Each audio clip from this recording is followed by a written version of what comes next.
It is 3 minutes after 10 and you are listening to James O'Brien on LBC. It's extraordinary, isn't it? Genuinely extraordinary. Just how much excitement the studio guest that I'll have later today engenders. Just glancing at my inbox, most of you have worked out who it is. If you're of a certain age, it's probably the elephant doing a poo on Blue Peter, isn't it? That you used to think of first when you had a sort of television studio-based moment that went entirely awry. This is not in the script. This was not planned. Was it John Noakes desperately trying to sort of clear? And then along came Guy Gomer, the gentleman who thought that, well, who was at the BBC for a job interview, I think in the IT department, and who then found himself preparing. Well, he found himself live on television being interviewed about something he wasn't previously aware of, and yet he rose to the challenge in the most extraordinary fashion.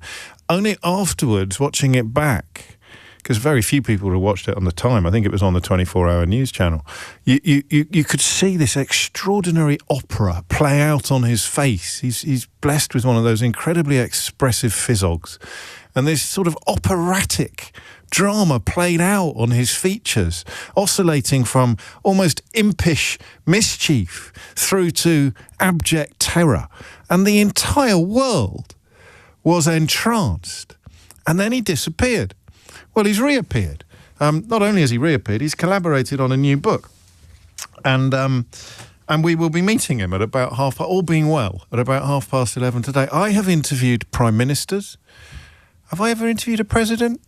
I don't think I've ever interviewed a president. I've interviewed a vice president. I have interviewed pop stars, film stars, stars of stage and screen, sports stars. I've done them all. I've counted them in and I've counted them out. Just go and have a look at the back catalogue of Full Disclosure episodes. Never mind the people who've appeared on this programme. But I'm not sure anybody has popped up in my thoughts over the years as often as Guy Gomer. I suspect that if you were to look at my YouTube history, you would find that I refer back over the years since it happened. I've gone back to that clip to show it to people who were unaware of it, which is always extraordinary to me, and then just to refresh my own memory of that moment of magic, that moment of beauty. And he will be with us in about an hour and a half's time. And speaking of things that... So do you remember that thing? I know I say this a lot, but you're used to it by now, and frankly, you know, it's kind of charming. Well, that thing a few years ago when there was a big hoo-ha about men thinking about the Roman Empire. I still never really got my head around that. It was, how often do you think about the Roman Empire? I talked to Eleanor about this some mornings, and she looks at me with that long-suffering expression. So you're not talking about this again? Because when I don't get something, you know, I worry at it. Like a dog with a bone. I don't understand something. I want you to explain it to me. There's quite a few things as I get older that I just don't understand. And I want you to explain them to me. Earlier this week we were talking about something political, so I can't even tell you what it was, but I don't understand this. Why was the big thing about people talking about the Roman Empire? How often do you think about the Roman Empire? I thought, is this a sort of thing that I'm not in on? Is this a joke, the punchline to which has not been shared with me? What? But there are some things that get into your brain and occupy a very strange space. They take up more space than they should. And you find your mind returning to this territory again and again and again, even when there's much more important or much more exciting things going on in the world. And oddly, I'm pretty sure these stories were around before I had my moment in Marks and Spencer's the other day, which I've spoken to you now about on at least 2 different occasions. I think we've done 2 phone-ins on this subject since I had my moment in Marks and Spencer's. And I'm pretty sure these stories were around before. Well, I know that they were, because one of the ones that we focused on was already in the news when I found myself having my moment in Marks and Spencer's. But every time they come around again, this is the thing that is occupying the strangest space in my mind. What would you do as a member of the public, never mind a member of staff, if a member of supermarket staff was trying to contain a potentially violent shoplifter? What would you do? And you don't know until it happens. I think I know what I would do. I would sort of hold back until somebody else did something. I'm not going to... I mean, if I'm not comfortable touching a woman shoplifter in any way, shape or form, not because I'm worried about being sued or anything like that or accused of inappropriate behaviour. I just don't... I wasn't raised that way. I would find it very, very hard to use physical force in any way to subdue a woman, for good or for ill. I'm being completely honest with you. And if it was a weak-looking bloke, I don't think I'd go first. I just don't think I would. I'm not. It's just the way you're built. You're either built that way or you're not, aren't you? But if you went first and you got the fella in a headlock and he's writhing around the place, I might then come in with a sort of rugby tackle or so. Well, maybe not a rugby tackle. I don't want to get my trousers dirty. But I might... Do you see what I mean? There's a word for that, isn't there? It's not bystander syndrome. It's something... Anyway, I think about it a lot. What would you actually do? And then these stories come along. And remember, the stories are usually about members of staff. And I think that my colleague Connor Hand, here at LBC, I think he has found what is arguably the worst example yet of a member of staff being punished for doing what we largely believe to be the right thing. That's the point. This is why I find it so morally fascinating. So I'm bizarrely obsessed with the question of what would you do. I got in a taxi, literally after the show, the last show on which we did. I'm so sorry I didn't ask your name, mate, if you're listening. But the last time we did this, I got in a taxi with a colleague from the marketing department who was taking me off somewhere to sing for my supper. And I got in, I sat down, and the taxi driver said, I'll tell you what, James, I'm like that bloke. And I said, pardon? And he said, I'd have to get stuck in. It drives my wife mad. But if I saw someone shoplifting, I would have to get involved. I'd have to grab him. And I sort of, you check the guy out a little bit, and he's younger than me. He's a little bit more muscly than I am, and you use that as a little bit of an excuse. And I said, well, I don't know that you should. I kind of side with your wife on this, because you could get hurt, you could get stabbed, you could get knocked out, you could get into all sorts of bother. And of course, there's also possibilities you're going to get a bit carried away. You might chin him, he might fall over, he might bang his head, and something terrible could happen, and you'd be on the hook for that. He says, I know all of that, but I can't help myself.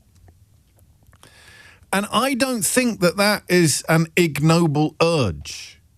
I don't think that is something that we should be trying to subdue from our society, because I think it is something that we could call civic duty. But it doesn't make monkeys of the rest of us. The people who are not going to go and do that shouldn't feel bad about it, but they should dedicate some serious thought to the question of what we want other people to do. And that's where we will be today. That's what we will do today. Andrew in Bollington speaks for many when he writes, I'm a new listener, James, and I can't relax. What on earth was your moment in Marks and Spencer's? Well, I should explain, shouldn't I? So there I was in Marks and Spencer's, having covered on a couple of occasions stories about shoplifters being cautioned by members of staff, and the members of staff being punished. I'm not going to give you the details of the latest story. I'm going to try and hit the junction on time. All right, stop sniggering. It might happen one day. Keith, please, a bit of professionalism. I'm going to try and hit the junction on time, and then Helen Holdenock will join us in the next segment of the programme to give us the full SP on this story. Because there are ballots underway, can I say that? I'm frightened. I can't talk about it. I'm not talking about anything. The big story today, not allowed to talk about it. Not allowed to talk about it. Okay, so I'm not talking about it. So the show will be slightly different. This is actually why we invented Mystery Hour. So we'd have at least 1 hour on a day like today where we would be fairly confident that we wouldn't accidentally run into the thing that we can't run into. So Helen will join me shortly to talk about the specific story under discussion today, the story of Gary MacArthur and Sainsbury's.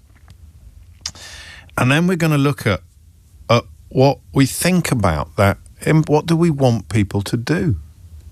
What do we want people to do? Genuinely, what do we want people to do? So there I was about a year ago, walking past Marks and Spencer's in Chiswick, where a woman was standing in the doorway in a state of kind of high dudgeon. Not distress, that's a good word, dudgeon. Is that the right word? She's in a state of high dudgeon. Someone look it up, I may have misused it. High dudgeon, I would say. Because a shoplifter had walked out with a basket full of goods. I think it was the fact that they used a basket that had got her dander up so much, because it made it particularly brazen. You know, if you witness someone stashing a salami in their trouser leg, then you at least acknowledge that they know what they're doing is wrong and they are worried about being caught. If you see someone, you know, sliding a wedge of cheddar into their jacket pocket, then you know what I mean. But this person had walked out with, it's like they'd gone shopping, but without the inconvenience of paying for their shopping. They'd browsed, they'd gone up and down the aisle. Oh, I'll just take a little bit of that. Oh, that looks nice. What's this sell by day? I'll take that as well. And then they just walked out the door. And this woman who was obviously in the middle of her shopping, it was a picture to me. It was almost a poem. Her face and her demeanour, because she was this wonderful combination. I would say 52-48 if it wasn't such an infernal ratio. Can I say that, Keith? Can I say 52-48 today? Oh, I've said it now. It was sort of 52% outrage. No. It was 52% bafflement and 48% moral outrage. So she was juggling, really, between being morally outraged, this person has not paid for their shopping, and utter bafflement that she seemed to be the only person in the area who cared. She said, look, they've just gone, they've taken their shopping out of the shop. And as a member of staff going, yeah, it's terrible, but we can't get involved. I can't actually remember whether my mate Lawrence was there. He's normally parked outside Marks and Spencer's on this particular stretch of West London, selling the big issue. But I can't actually remember because I was hypnotised by this woman's curious combination. I told you I was going to hit the junction on time. It's 10:16. Curious combination of outrage and befuddlement. And then almost a year later, exactly a year later, almost to the day, I made that up. It could have been 18 months, it could have been 2 years, but I'm a storyteller. Almost to the day, to the hour, I saw two lads in the same branch of Marks and Spencer's move in like American football players on a thief, on a shoplifter, and absolutely clatter him, and then drag him kicking and screaming to the back of the shop. And they didn't get fired. I've checked. Nor should they. They were obviously doing their job and doing it rather well. And I don't know what to make of it. I don't know what we want. What do we want people to do? What do we want the staff to do? What do we want members of the public to do? And what do you think you would do? 0345 6060 973 will be the number you need if I ever get around to presenting an actual phone-in. James O'Brien on LBC. It is 18 minutes after 10. You are listening to James O'Brien on LBC.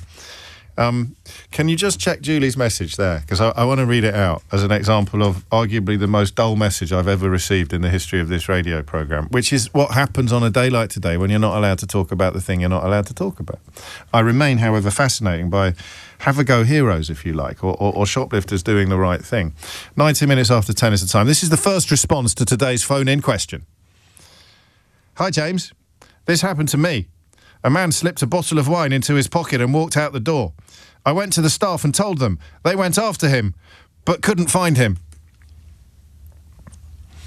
End of story. If I'd had your training, Ellen Hoddenot, as a journalist, would I have been able to imbue that tale with a little bit more tension and excitement? Or do you think we were dead in the water from the start?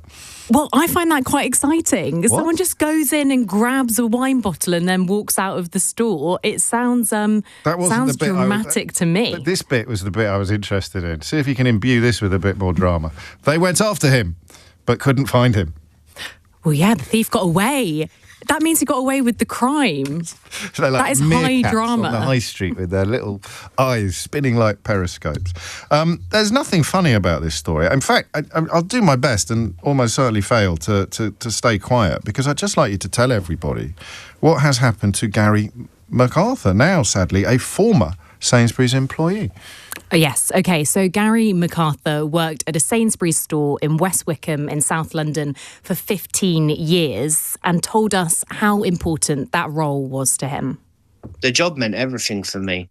It was my heart and soul, really. The community was just my heart. I am more in touch with the older community that came into the store. I'd greet them, I'd hug them, I'd chat with them. We'd laugh, we'd cry sometimes. So there's a real sense of love and loyalty for me and the colleagues and customers.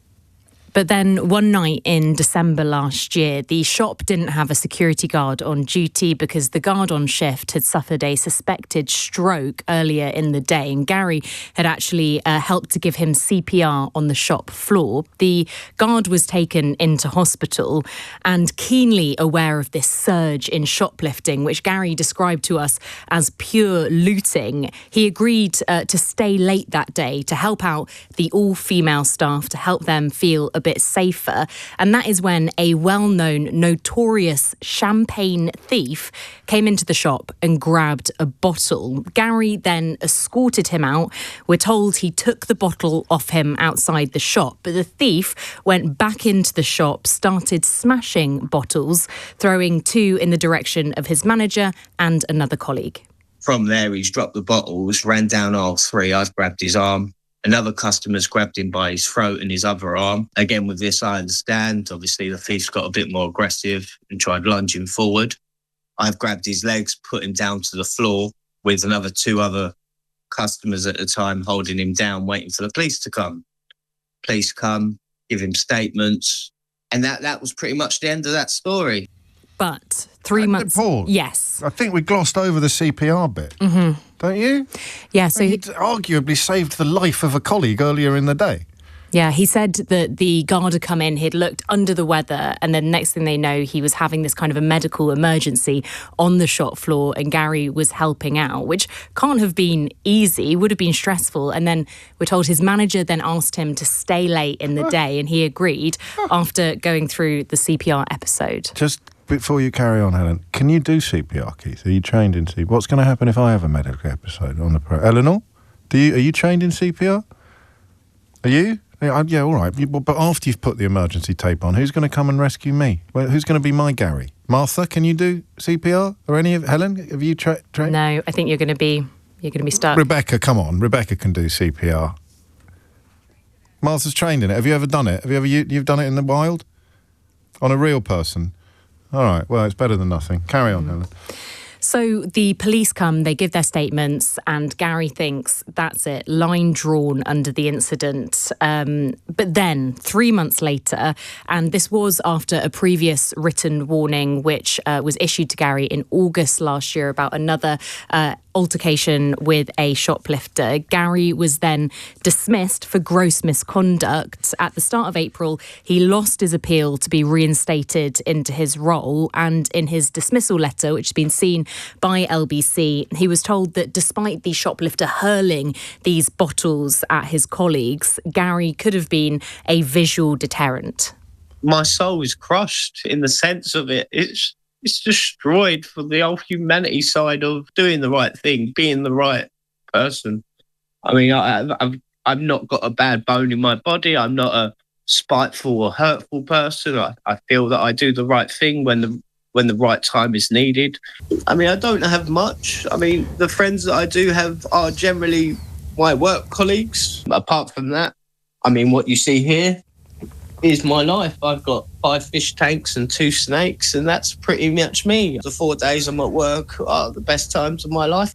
I have known people like this over the years. I worked in retail before I got into journalism, and I remember one bloke who was distraught when he was told he had to retire because he didn't know what he would do. It was literally his life, and he had relationships with regular customers.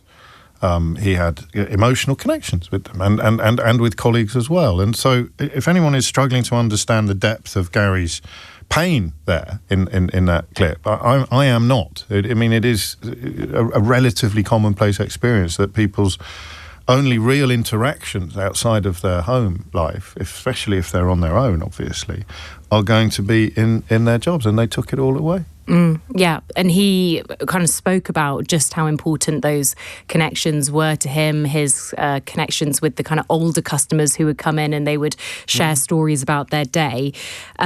So when we approached Sainsbury's about Gary's case, a spokesperson said that they are seeing incidents of violence, aggression and theft happening in their stores on a daily basis, threatening the safety of colleagues and customers, saying that's why their guidance to colleagues on how to respond to retail crime prioritises keeping everyone in their stores safe and is specifically, they said, designed to stop incidents from escalating.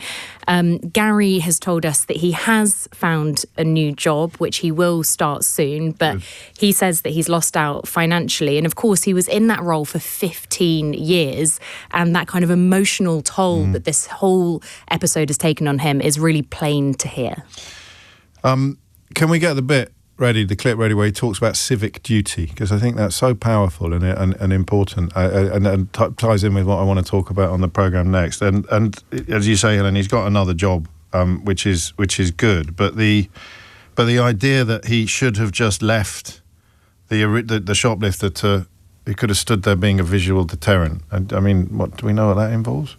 So being a visual deterrent, I believe that means that they meant that his actions... Fold his arms, perhaps, were... Well, no, I think it meant that he was a visual deterrent to maybe customers. Just his very presence would put off the serial shoplifter from doing the serial shoplifting that he'd been doing serially as a shoplifter.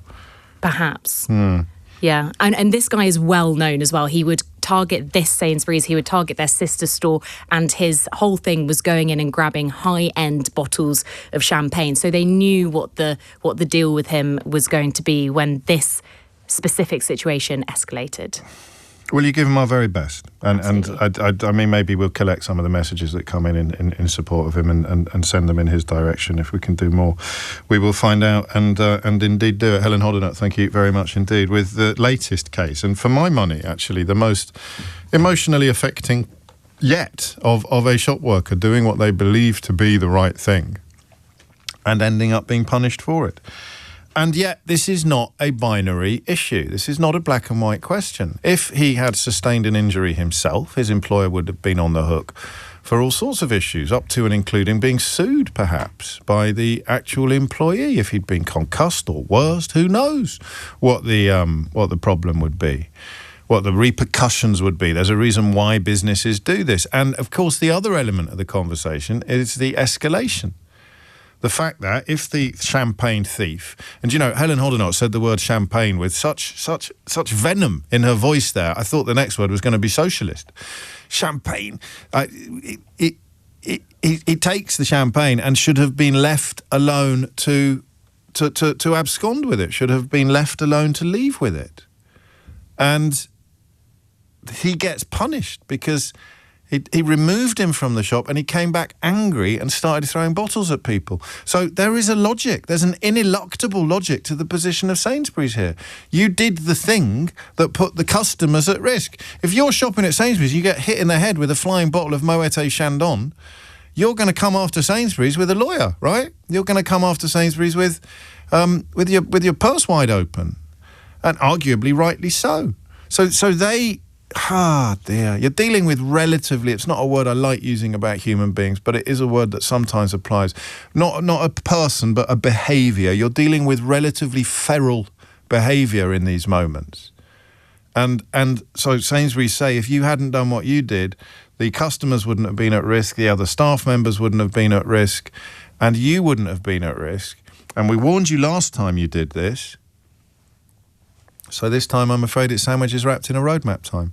I've already asked you the questions that I want you to answer this hour. I'll remind you of them after the very latest headlines. But another one I'd like to add to the list.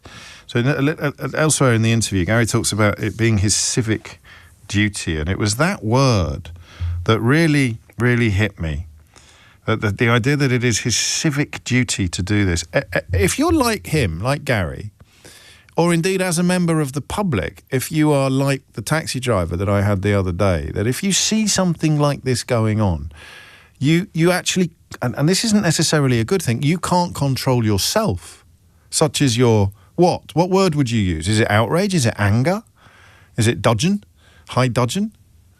Because I don't know whether or not you should be trying to talk yourself down from the position that you, and in the case of the taxi driver I'm talking about, his wife, really, really worry that will lead them into trouble.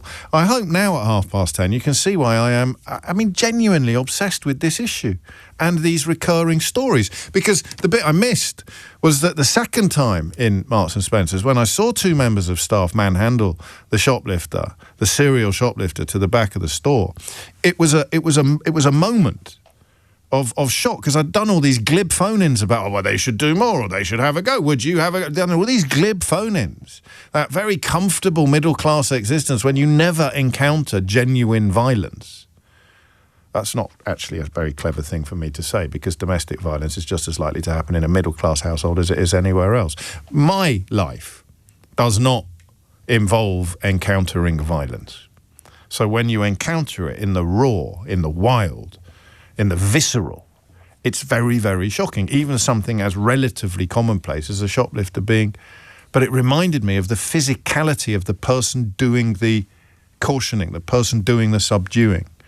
And it's really stayed with me, because I think the question of what should you do, what would you do, what did you do, is a million times more complicated than most of the coverage allows.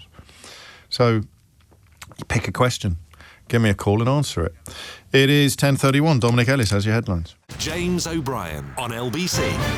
10:34 is the time. So it's entirely my fault, but I don't really want to conduct a phone-in about people who have had a go, because I've done it before. It's the same phone call 10 times in a row. What I'm really interested in is whether or not the company actually has any choice in these moments.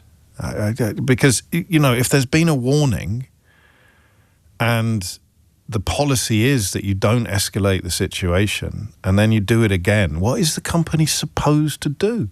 Employ more and better security guards, have better policies, be more concerned about, but they're absorbing the losses and still paying out huge dividends to their shareholders. I'm not getting all Marxist on you. I just worry that I've gone from handling it in a really binary and unnuanced way to swinging, rather than swinging towards a better way of handling it, I've gone a little bit dewy-eyed and hero-worshipy of people like Gary, because this man is obviously an absolute mensch. A sweet man with a proper sense of duty. And so my instincts, my impulse, my emotional response to this story is to champion him and to defend him and to attack Sainsbury's. But my head, my brain has to stop sometimes and say, hang on, do they actually have it? So we all agree he's a hero. But that doesn't mean Sainsbury's were wrong to say, you've had your warnings, I hate this story. And you're going to hate it even more when you hear, I should warn you, a slightly tearful Gary describing the sort of impulses that I'm trying to examine with you this morning. This day and age, there is no civic duty. I've even had MPs email me saying, sorry about what's happened to you. There's no justice anymore. And for me, my soul is crushed in the sense of it. It's destroyed for the whole humanity side of what certain or should most people believe in the sense of doing the right thing, being the right person. Theft. It's a cradle lesson. It's a lesson in the cradle theft, isn't it? It's one of the first things you're taught.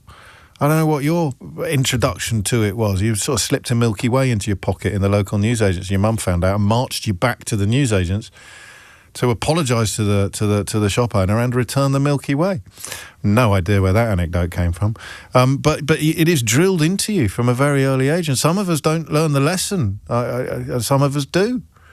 Happily and thankfully, albeit a little bit too late in some cases, including mine when it came to shoplifting. I've told you that story before. But it's there in his DNA almost. But if the company policy is to say don't do anything that increases the likelihood of violence, and you do something that only increases the likelihood of violence but causes major violence, and you've been previously warned, it's a horrible one. Beginning to wish I'd never done it. Jenny's in Berkhamsted. Jenny, what made you pick up the phone? Oh, hi. Yeah, there's two elements to this. Is that One all? about the security. So first, civic duty. Yeah. I probably wouldn't step in. No. I'm quite a slight But I don't think that matters. I think there should be. I don't want every muscle-bound hunk listening to this programme to think that they should step in, because it's not a question of capability. It's a question of correctness, and I don't think it is necessarily the correct thing to do. Sainsbury's aren't going to thank you. What are they going to do? Give you a bottle of bubbly and send you on your way? They're not going to give you a tranche of shares, are they? Or a cheque for £5 million. Carry on. Absolutely not. So if I saw it, I would alert the security guards. But we've got to empower the security guards. And I don't think they're empowered enough. There needs to be a lot of training on how to tackle and detain a offender, because otherwise, they're going to wade into litigation laws, and this is why the supermarket... I'm not so worried about that. I don't hear that. I mean, it's not that necessarily. It would be more things like people actually getting injured and insurance claims kicking in, or health and safety claims for the employee who got hurt doing something they weren't supposed to do. And the defence would be, well, we told them not to do it, so we're not liable for anything. And they say, yeah, but you warned him last December and he carried on doing it, so you are actually liable for his injuries because you didn't sack him. Yeah. And also it works the other way. If a security guard that isn't properly trained and takes down an offender, I think there's something called the thin skull rule. I haven't read Hansard for about 20 years.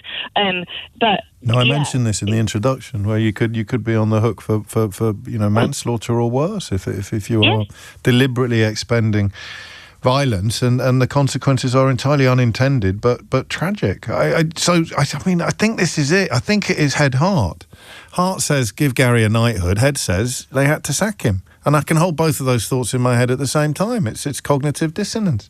I'm not going to mention the supermarket that you used to work for, Roddy, because I think I could. I think I'd be within my rights to do so. But it just seems unnecessarily problematic. Hi, James. I work with... Training is specific to avoid interaction in such circumstances. Security guards have the same guidance. Part of our training used to include offering a potential shoplifter a basket. As a deterrent, it's a fear of lawsuits all round. I had to read that twice. Because if I was a Daily Mail journalist, or if I was Dick Littlejohn, I'd now be going, and now they give shoplifters baskets. The country's gone to the dogs. We're all going to hell in a handcart.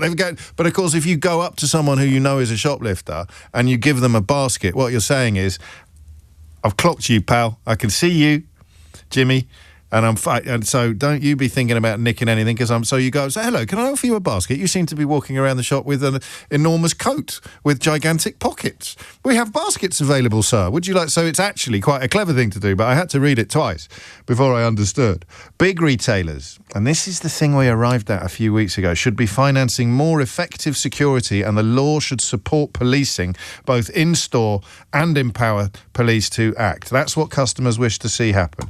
How many times have I said to you that the big businesses won't do anything unless they are legally compelled to, or unless it costs them more money to do nothing than it does to do something? You call me a communist, but you take that and stick it on a T-shirt. They will never do anything until it costs them more money to do nothing than it does to do something, and that's why they're doing next to nothing.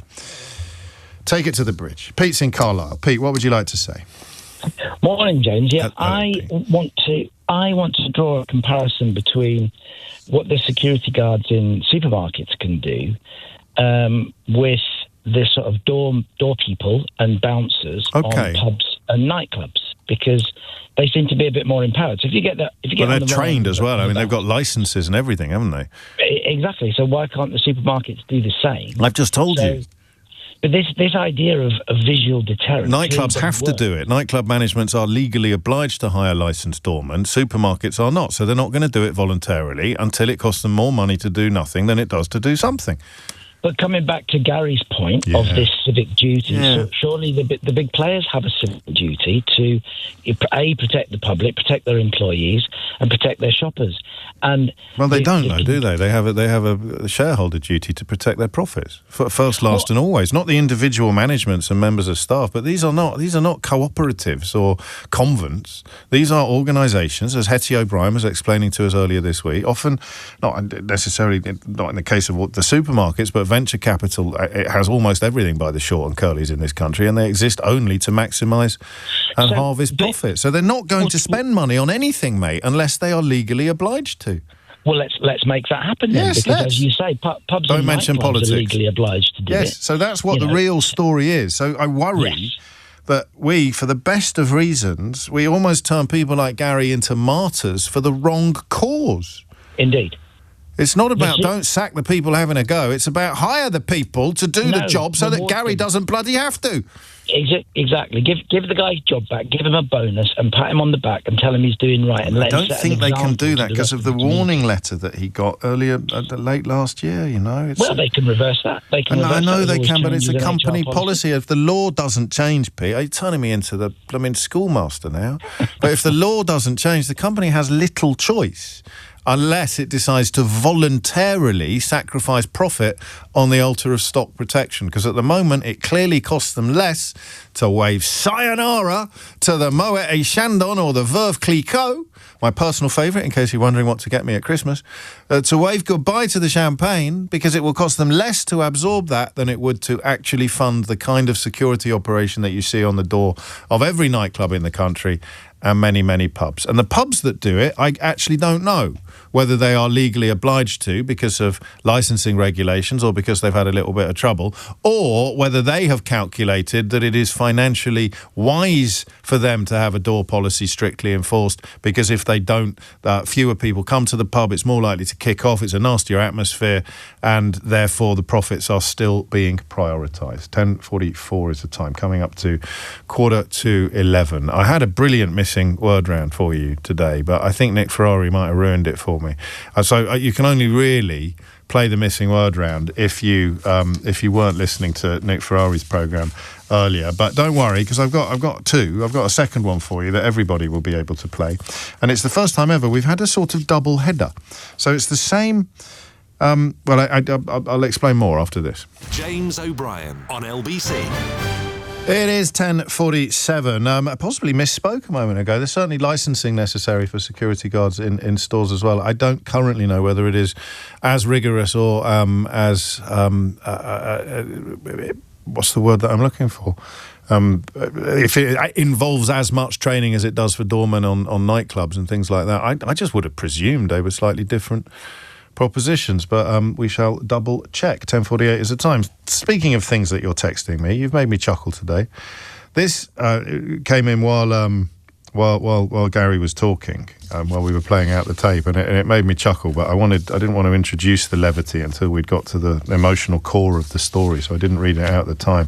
But Garen was listening to that interview conducted with Gary MacArthur, the sacked Sainsbury's employee, and he texted the programme to say, when did David Beckham get a job at Sainsbury's? I was trying to put my finger on who he sounded like, and you beat me to it. And I just want to reassure Matt, he did not say that he lives with 5 fish cakes and 2 snakes. He said 5 fish tanks and 2 snakes. Because let's be honest, if you've got 2 snakes, 5 fish cakes aren't going to last very long, are they? Wesley's in Bristol. Wesley, what would you like to say? Hi, James. Hello, Wesley. So I'm a security trainer. I train and teach security officers and personnel how to do their job. Okay. And that is the legal parameters all the way up to, I work in the NHS, so all the way up to chemical restraint. Gosh.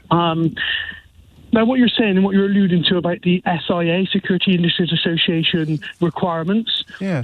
The badge is the same, as in it registers you to be a security operative. Okay. But there are some restraint differences between nightclub and between working in a supermarket. And rightly so, because you deal with very different things. Yes. The big issue is policy, right? It's not necessarily that we work under the law in security. We work under employers' policy. Yes. And that's really important because in order for a supermarket to give more power to security personnel, which I sort of think they should if they're trained properly, which is obviously the bit that you alluded to, they don't want to pay for it. Yes. But if they do give them that, what we've got then, mate, is you've got your security officer who's a hero who wants to stop the 14-year-old nicking 10p sweets the same way he would stop your people running out with trolleys full of kit. He thinks he basically does an impression of a gladiator with a pugil stick and sends the 14-year-old halfway across the supermarket before he's even had a chance to say sorry. You've got the old, Section 3, Criminal Law Act, I can put my hands on someone. Common law, I can use restraint for this. Yeah. And you can. Yes, you can. However, aesthetically, do you want a 15-year-old screaming and begging for their mum where they're being pinned down because they've nicked a lollipop? No. Or do you really want the three guys who are in there with trolleys running out with TVs being stopped? And this is where supermarkets are quite smart, because they know, unfortunately, we are our own worst culprits in the security industry. We know we've got the people who either are not educated enough to differentiate, or they've had a quiet week, nothing's happened, this happens, quick, jump up, let's respond to this. And so it's a mess. It's a mess. Why does it feel, Wesley, like it's much more of a mess now than it did, for example, 15 years ago? The advent of CCTV and mobile phones, James. So Tell me more. Back in the day, people were responding to instances and everything was hidden. Now everyone's being recorded while they're doing what they're doing. So they're acting perfectly within their rights.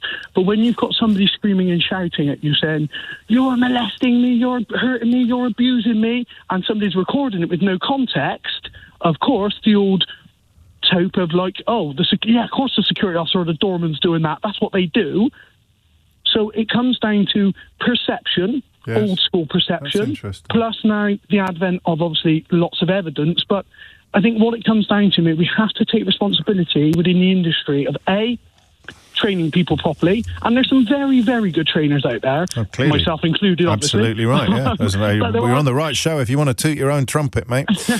But there's lots of very, very good trainers out there, and everybody can source them out. However, what happens is there's a requirement to fill your contract. If you need 6 door staff, if you need 4 SIA registered security staff to run a festival or etc., people are so needed to fill that gap that anyone gets hired. And then your strict requirement where, no, I need the person whose standard is of this height, that goes out the window. Now, I work in the NHS, and the requirement to do my job where I work, I won't tell you which hospital, but where I work, they allowed me to fully develop the training course. So it was outsourced, that's now gone, and it's somebody who actually does the job and has been a trainer in the industry for years. I now get to teach my team specifically so that I know, hang on, that's not appropriate, this isn't right, and we mentor our guys up through then, We don't get to do that for Sainsbury's or Waitrose, etc., because the turnover of staff is just too high. And it wouldn't be if they were paid more and trained better. Well, security should be a vocation, because it's they've just sacked a bloke with a vocation, haven't they? I know that Gary wasn't in security, but it's a funny word to use for some people in the context of retail. But you listen to Gary talking about his emotional relationship with his job, and it's a vocation. He wants to be doing that job. And security can be the same. You speak about your job with passion. Oh, James, I love my job. I've got a degree. I can tell. I don't need to work in security, but what you get in security is, especially where I work now in a hospital, my ability to help and assist people, and also change people's opinions of security and security officers. I absolutely love what I do. This is civic duty again, isn't it? And so it's in the eye of the beholder in a way. Your civic duty is being exercised entirely with the parameters of both the law and your employer's policy. And Gary's civic duty was exercised within the law, but outside of the parameters of his employer's policy. So although you both sound similarly committed to your work and your cause, these are different examples. If you had got told off last year for doing something that the company didn't want you to do, in your case the NHS, and then you did it again, you would probably expect your sandwiches wrapped in a roadmap. Well, this happens, and so we're not allowed to use any pain compliance in our role. It's perfectly legal to use pain compliance. We use handcuffs. I carry handcuffs. We're not allowed to use it. So what I don't do, James, is I don't ever use pain compliance. What's that exactly? You hurt me until I surrender. Well, no. So if I'm trying to get handcuffs on you and you were saying resisting, or you had a weapon in your hand, it's a manipulation of a joint to get you to give me your arm. The police use it all the time. Okay. That's pain compliance, is it? I understand. It's not like, it's not you do this or I'll hurt you. It's I need to put you in a position. I am hurting you because this is the best way in which I can get to the point that I need to get to. If you stop, I'll stop, sort of thing, you know. But see, I don't ever use it because I'm not allowed to use it. And unfortunately for Gary, as much as I feel for him, we have to have this line in order to clean up the industry of, guys, forget what the law says. Read your policies, read your procedures, stick to them. And if it means that people run out the store, you can say, guys, I'm sorry, I'm not going to put my hands on there because of this. And this was going to be the other phone in, actually, which was about the people who can't help themselves, and whether or not we're actually doing them any favours by sort of lauding them and praising them. It might be better to try to do what you're trying to do, which is to really drive home what is and what is not permitted, whether you're a taxi driver or whether you're a non-security member of supermarket staff. You really need to understand what is and what is not permitted,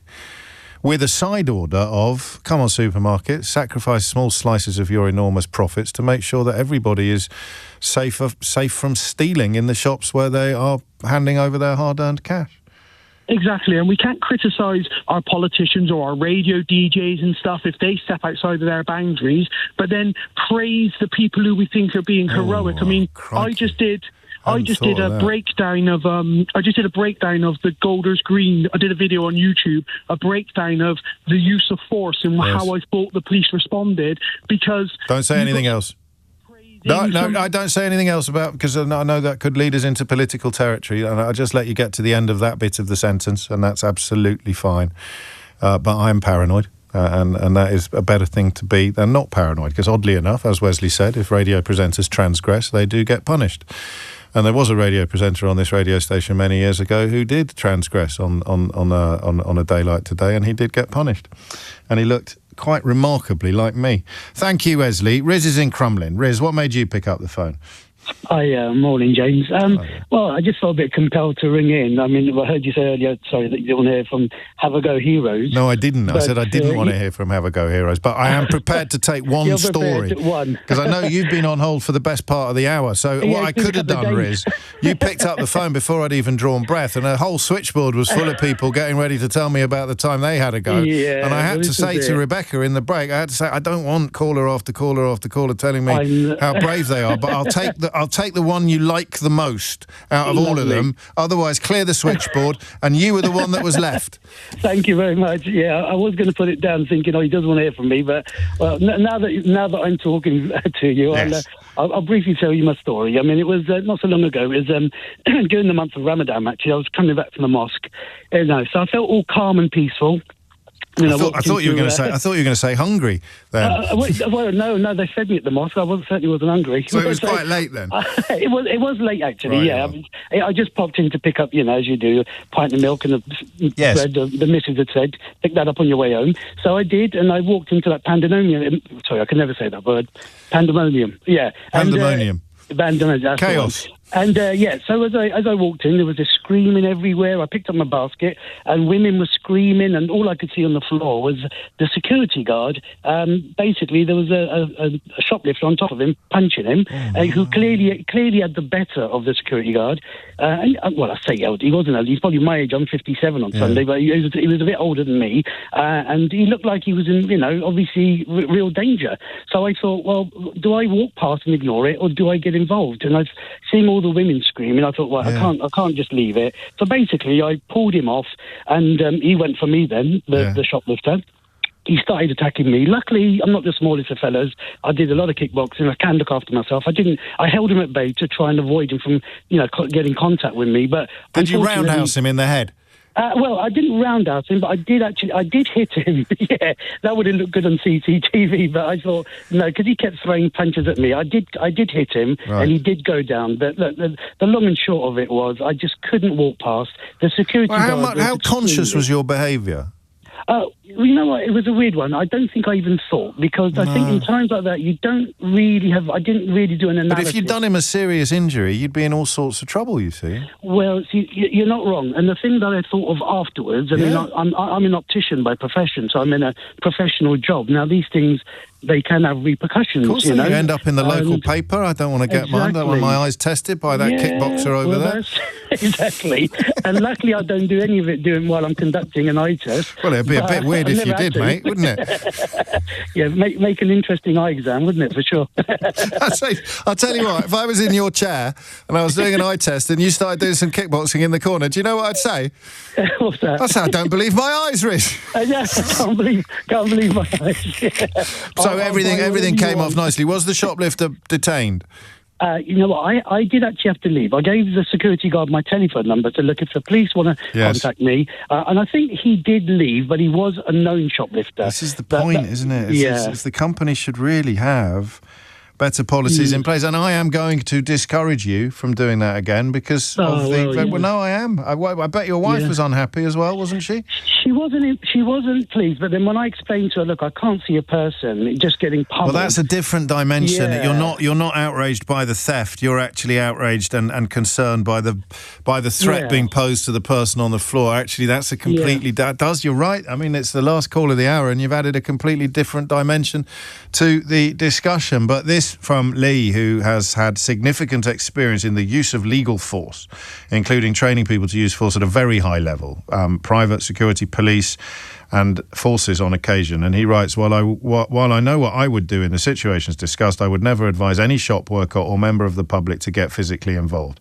The vast majority of the population, thankfully, never have to deal with physical violence, including almost all of those calling for more action from staff. Completely agree with that, but it's far more difficult, dangerous and traumatic, that's the word I keep coming back to, than anyone can predict.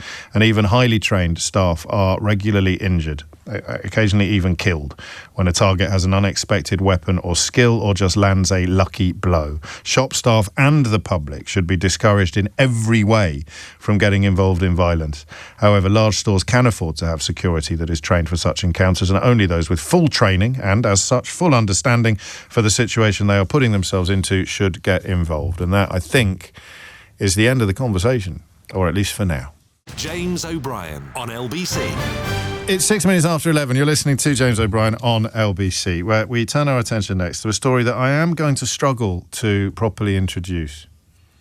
Okay, and by the way, I wasn't being glib there. We very, very nearly did do Why is David Attenborough so wonderful? That was the clue, because there are reasons why today's topic selection may seem a little strange to you, but we're not allowed to talk about that thing until tomorrow. And David Attenborough's almost unique status is something that I find quite easy to understand but quite difficult to articulate. So we were thinking about trying to articulate it. But then this story caught my eye. And do you know that phrase, smug married? You come across that? You don't hear it much when you get to my age, but when it's sort of when you're of an age where your friends have started getting married and some of your friends haven't, there is a danger that some of the ones who have got married start getting a little bit, what would the word be? A little bit superior, a little bit up themselves. And, oh yes, well of course well of course. I think it gets worse when you have children and you've still got friends who haven't got children or who don't want children, and you find yourself saying things like, well, it's different when, well, I can tell you haven't got children. I think I said it yesterday, actually, to a colleague when we were preparing to talk about the Ryanair bloke's call for booze to be banned from airports before normal opening time, to stop pubs at airports selling booze.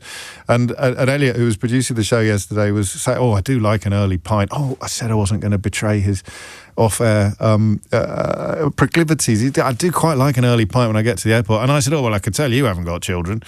Because I sometimes become that person. But a smug married is the equivalent, isn't it? It's as if the world is... Sometimes it's as if you think you're the first person in history to get married. No one's ever got married. Oh, no, you don't know what it's like to be married. Well, I think quite a lot of people do, actually. And you're not the first person in history to get married. So I don't think that what I'm about to do counts as being smug married, because I'm not smug. I'm inexpressibly grateful for my marriage.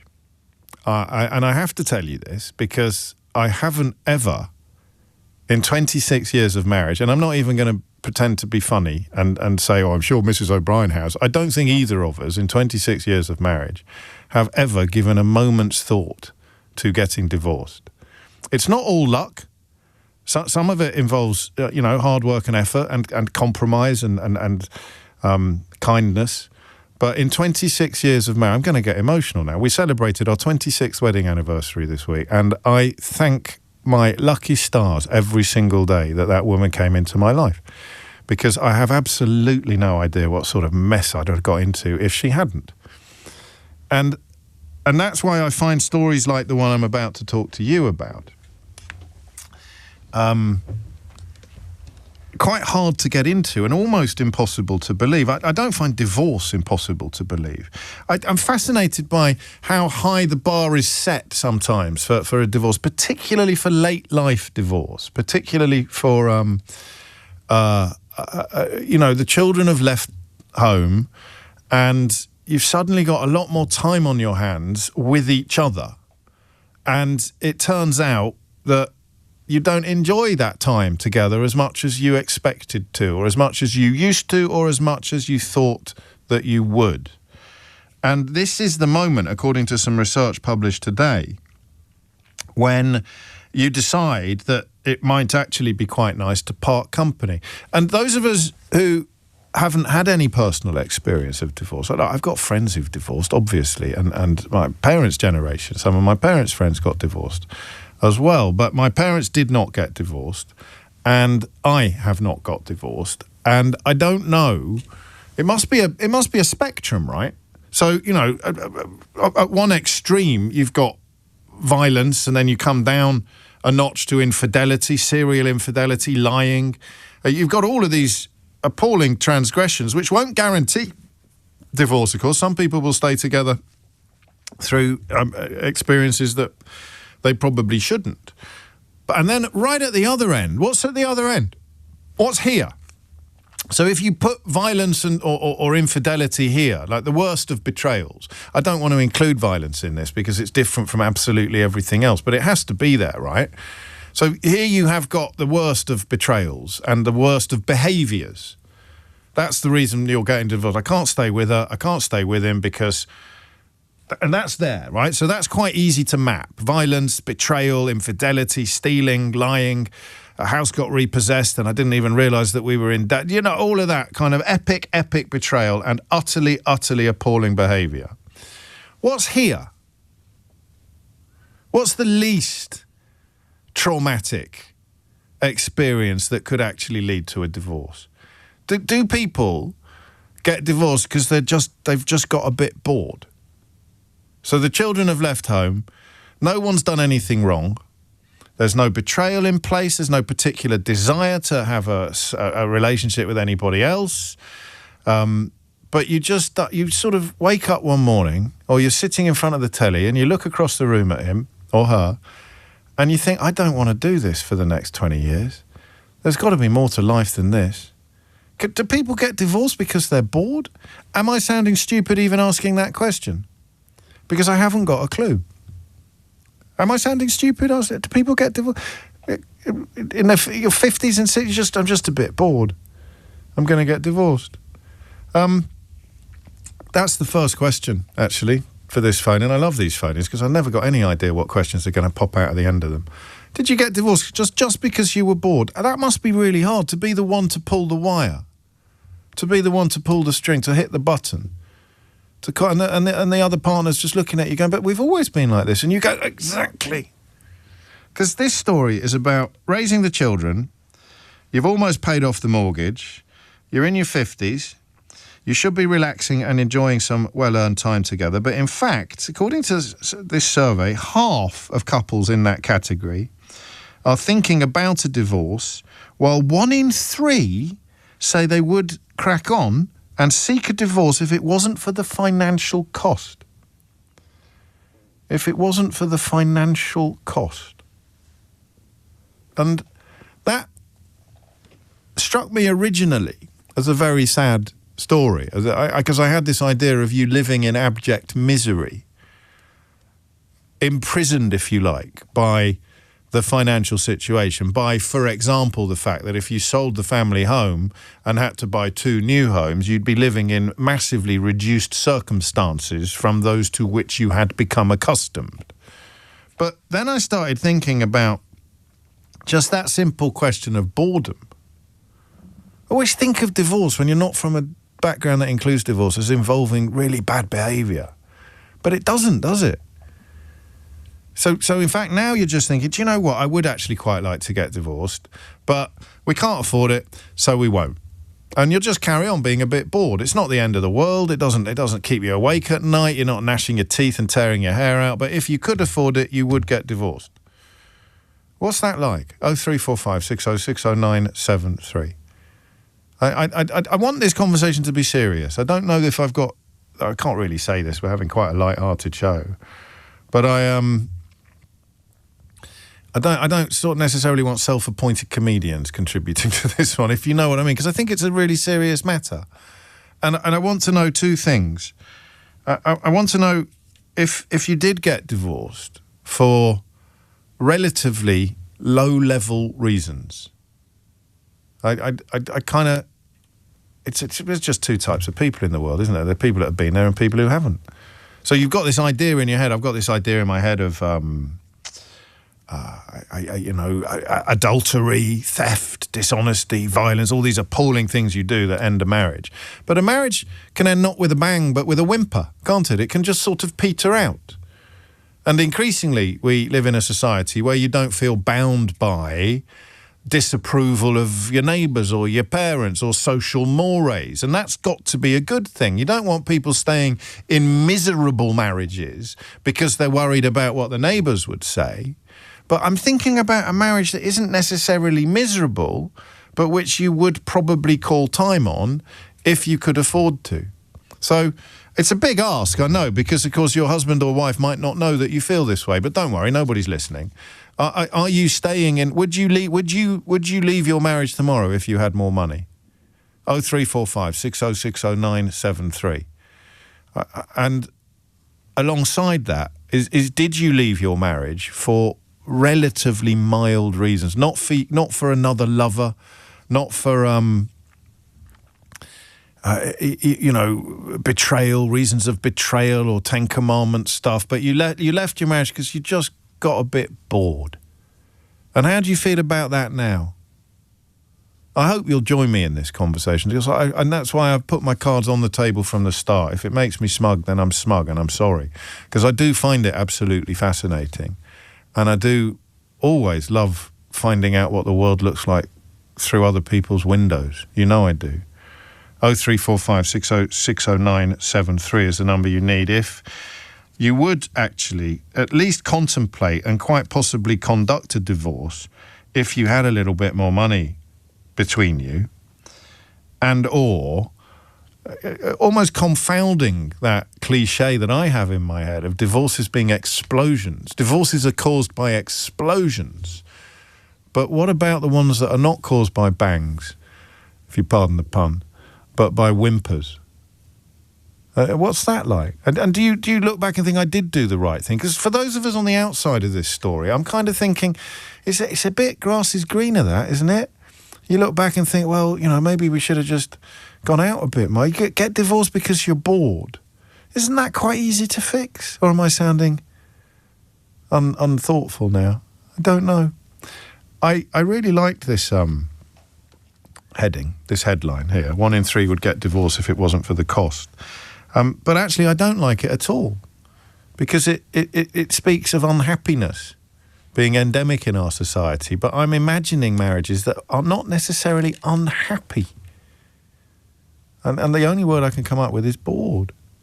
Is it worth calling time on a marriage because of boredom?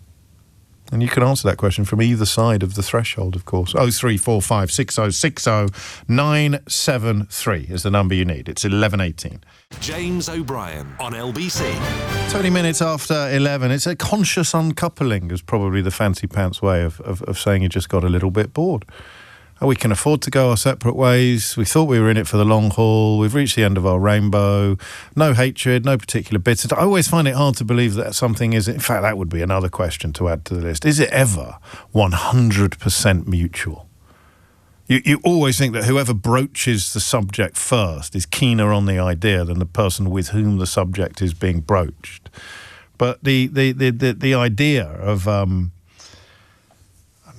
not wanting to be with your partner but having to stay because of finances is I don't know how sad it is. I want you to tell me. And of course, I am dealing, as a few of you have pointed out, with the very real risk of you wanting to tell me but not wanting to tell me because the person with whom you would rather not be living is actually possibly likely to be listening, or someone who would recognise your voice is listening. Tess puts it best. Have you considered that no one is going to call in just in case their significant other is listening to the show and their voice is recognised, and then they know that they're thinking about divorcing them? Or yes, I have considered that, but, you know, I always back myself in these moments. You should know that by now.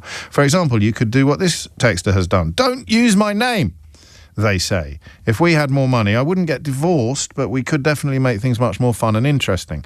It's the limited income which makes things dull in retirement, something that Matt in Northampton picks up on. It's not boredom, it's growing apart. Not spending time on each other means that you drift apart. But the message that really nailed it, which I've managed to somehow... Here it is. I'm not even going to say your name. I'm there, James. We can barely get by with all the rent and the bills. How could it be possible to afford 2 houses with shared childcare? So we just plod on with things as they are and with little happiness. And now I'm back to thinking this is a really sad picture that you paint. 22 minutes after 11 is the time. Michelle's in Salisbury. Michelle, what made you pick up the phone? Oh, hello, James. Hello, Michelle. I absolutely adore you. I listen to you daily. That's very kind. I feel like this is a tiny little bit more complex than the kind of way that you've painted it so far. So I am absolutely certain of it, Michelle. So, yes, boredom is, you know, but actually, so I'm divorced. I was married for 12 years. I've been divorced for 7. I'm still getting it in the ear. But aside from that, basically... You mean your ex-husband is still angry? Oh, yeah. Well, we've got children, you see. Of course. And this is one of the massive barriers to people getting divorced. They've got children, often young children. Oh, my goodness, we can't leave. But when I said to my family and friends, and it took me years to actually get to the point of actually doing it, and I had a lot of my male friends come up to me and go, oh my God, you're so brave. We're not having a great time. And then I had other female friends too saying, oh God. And I realised, I calculated it, about 75% of my friends weren't happy in their marriages. But I mean, I think that marriages are probably under the highest amounts of stress when children are young. Oh, yeah, I agree. But so there might have been light at the end of all of those tunnels. There might even have been light at the end of your tunnel, Michelle. No, because I recognised when I married this person that he wasn't going to be the dad I thought he'd be, even though he already had a child. He wasn't going to love me the way I expected to be loved, unconditionally. If I didn't feed the baby in a certain way, why aren't you doing that? All of this came out afterwards, but it really made me realise, hang on, I was a breadwinner. I worked for the civil service. I had the money.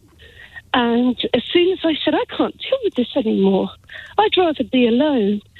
And then it just went really horrid. That's a really important moment. Because most people, I think, would balk at the idea of, I'd rather be alone. I presume a lot of divorces are caused when people already have their next partner in place, you know. But I'd rather be alone. That's a terrible thing to hear. That's not true. You realise that you're not friends anymore. Oh. As soon as you break up a friendship like that, there's no way to come back from it, because all the trust, all the years, it's gone. And it's not about cheating or anything. None of that happened. I just realised he's not my friend. I don't actually like him. And he doesn't actually like me.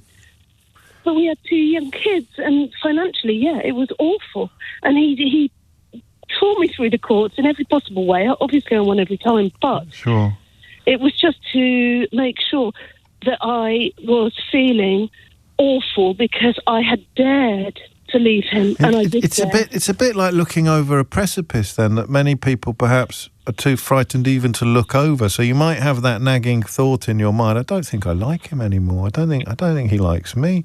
But divorce, and this fascinates me, because when I was growing up, And it was still a fairly stigmatised thing to do. It was certainly a big deal in polite society when, you know, Mrs. Miggins at number 47 announced that she was divorcing. I remember when Adrian Mole's mum left Adrian Mole's dad, and it had a proper dramatic heft in those books, which were very much my sort of era. That's diminished. The stigma and the shame attached to divorce happily is diminishing. But is it even vaguely possible that it could diminish too far? Yes, I've got to say, I'm of the generation now, I'm 46, that my parents, that was the one thing I was terrified of, is telling them, because I grew up in a shop. They were newsagents. Everybody's customer service. Everybody didn't ever have you didn't ever had a 6-year-old boy coming in having nicked a Milky Way and being ordered by his mum to return it, did you? We actually had the police marching a little lad once saying, "Mum's called us." Oh. And it's only a newsagent, but that was the way it was done back then. Wasn't in Kidderminster, was it? Wasn't in Kidderminster by any chance? No. I was from to be fair to my mum, she didn't get the police involved. So there were various obstacles you had to get over, but your sense of wanting and deserving more, or at least not wanting this, overcame all of them. I needed my friends. I had 2 really close girlfriends, older than me, 20 years actually on me, and they helped. And when I said about what was going on, they said, "No, come on, you've got to think of yourself." And that was hard, because I'm customer service, everybody else is right. Yeah, and also, you know, that we were raised and conditioned to think that we were doing our children harm by not staying together. And I think that has also happily faded into the background in sort of public perception. It's clearly not true, and the rise in things like shared parenting has obviously made it, and proper shared parenting, when, you know, you split the week, the children split the week between 2 parents, and the more civilised relations are between the parents, obviously yours aren't that civilised or that warm, then the easier it is to do all of these things. But yeah, it is the finances, that idea of staying there because I can't afford not to. And almost a sort of tacit understanding on both sides that you're living in a weird kind of limbo. Michelle, thank you. Joe's in Birmingham. Joe, what would you like to say? I'd just like to say that I was nodding along to a lot of that lady, really? What that lady said, yes. I agree with a lot of that. I was married for nearly 20 years, and we had children, lovely life, you know, what have you. But as the children got older, I think as a woman, you put a lot into your family. You spend a lot of time doing stuff for your kids, your family, your husband, their parents, your parents, all that sort of stuff. Yes. And I sort of sat there after quite a few years of sort of sitting there every night while he's on his iPad or doing whatever, and thought, there's got to be more to life than this, you know. And like the lady before you, I felt I'd be better off on my own. Gosh. You know, I'd be able to do more for myself without being made to feel guilty about it, or, you know, just to watch what I wanted on telly, you know, something like that, you know. And it was just, I need more than this in my life. Did it creep up on you, or did it hit you? Did it hit you like a juggernaut? It did creep up on me. I'd gradually got more and more sort of dissatisfied. Once you start thinking about it, it just grows, I imagine, doesn't it? Yeah, and I just wondered, because, again, I didn't want to split up for the children, but they were getting older. And literally, as I spoke to the children after we split up, they sort of said to me, "You should have done it years ago, Mum." Oh. You know. So whereas I thought I was being all happy families, and it's great, they could see I wasn't really that happy. Yeah. Was he shocked? Yeah, he was very shocked. So he was in a perfectly comfortable rut as far as he. And has his life improved? Or I mean, I don't want you to speak out of school. He left. He was on his own for about 3 years. I think he's got another partner now. Right. And what have you? And I'm on my own, but I'm very happy. Yeah. That's another thing that's changed socially, isn't it? In that you can, as a woman, live a perfectly live the life you want to live without feeling that you need to be hitched or you need to have a partner there to either validate you. When I was a kid, you couldn't have been able to get credit unless you could get a man to sign for it, Joe. You'd have to have a husband or a father who'd sign a credit agreement if you wanted to buy a television in Curry's. Yeah, I can remember that, and I'm just so glad times have changed, because I say to my kids, I've got a son and a daughter. My son's 25, my daughter's 22, and I said to them, do not settle down. You don't need to get married. My son totally ignored me and got married last year. Good. I bet it was a good day though, wasn't it? It was lovely, and they're very happy, and she's a lovely girl. I'm really happy for them. Oh, that's nice. But if I'd had my time again, I don't think I'd have got married when I got married. No, you know? we just, I guess as the world gets bigger, and albeit that the conversation is supposed to be about the financial constraints, in so many other ways, we've got more freedom now than we had. We've got more choices, more ideas, more doors that we can push or knock on. And then you suddenly sort of think, well, I don't have to do that. And younger women, or women who are younger than me and you, are not persuaded that this is the only path towards sort of social validation or towards a full existence. Thank you. But both of you, Michelle and Joe, that's sort of kind of what I wondered about, what I thought might happen but wasn't sure it would.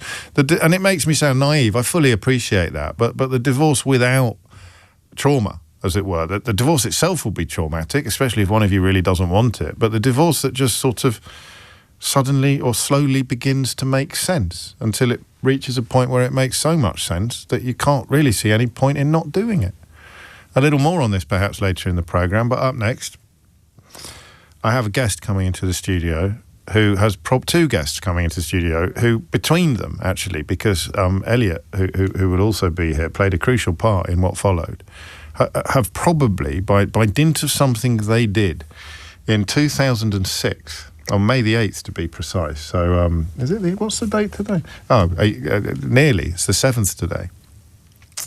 20th anniversary of this moment tomorrow has probably brought me more pleasure than anything else I've ever watched on a screen. And I'm not even going to add the unnecessary suffix. No, I'm not even going to add it, because you all thought it, you filthy people. It brought me more pleasure than anything I've ever watched on a screen. And you can meet Guy Gomer and the producer who accidentally put him on the telly, Elliot Gotkin, after this. And this is, of course, the very latest headlines with Dominic Ellis. James O'Brien on LBC.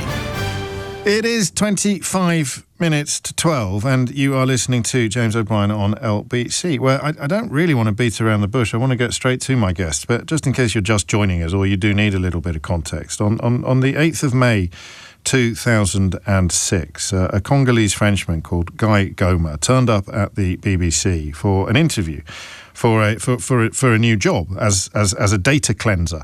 I didn't know what that meant then, and I don't know what that means now.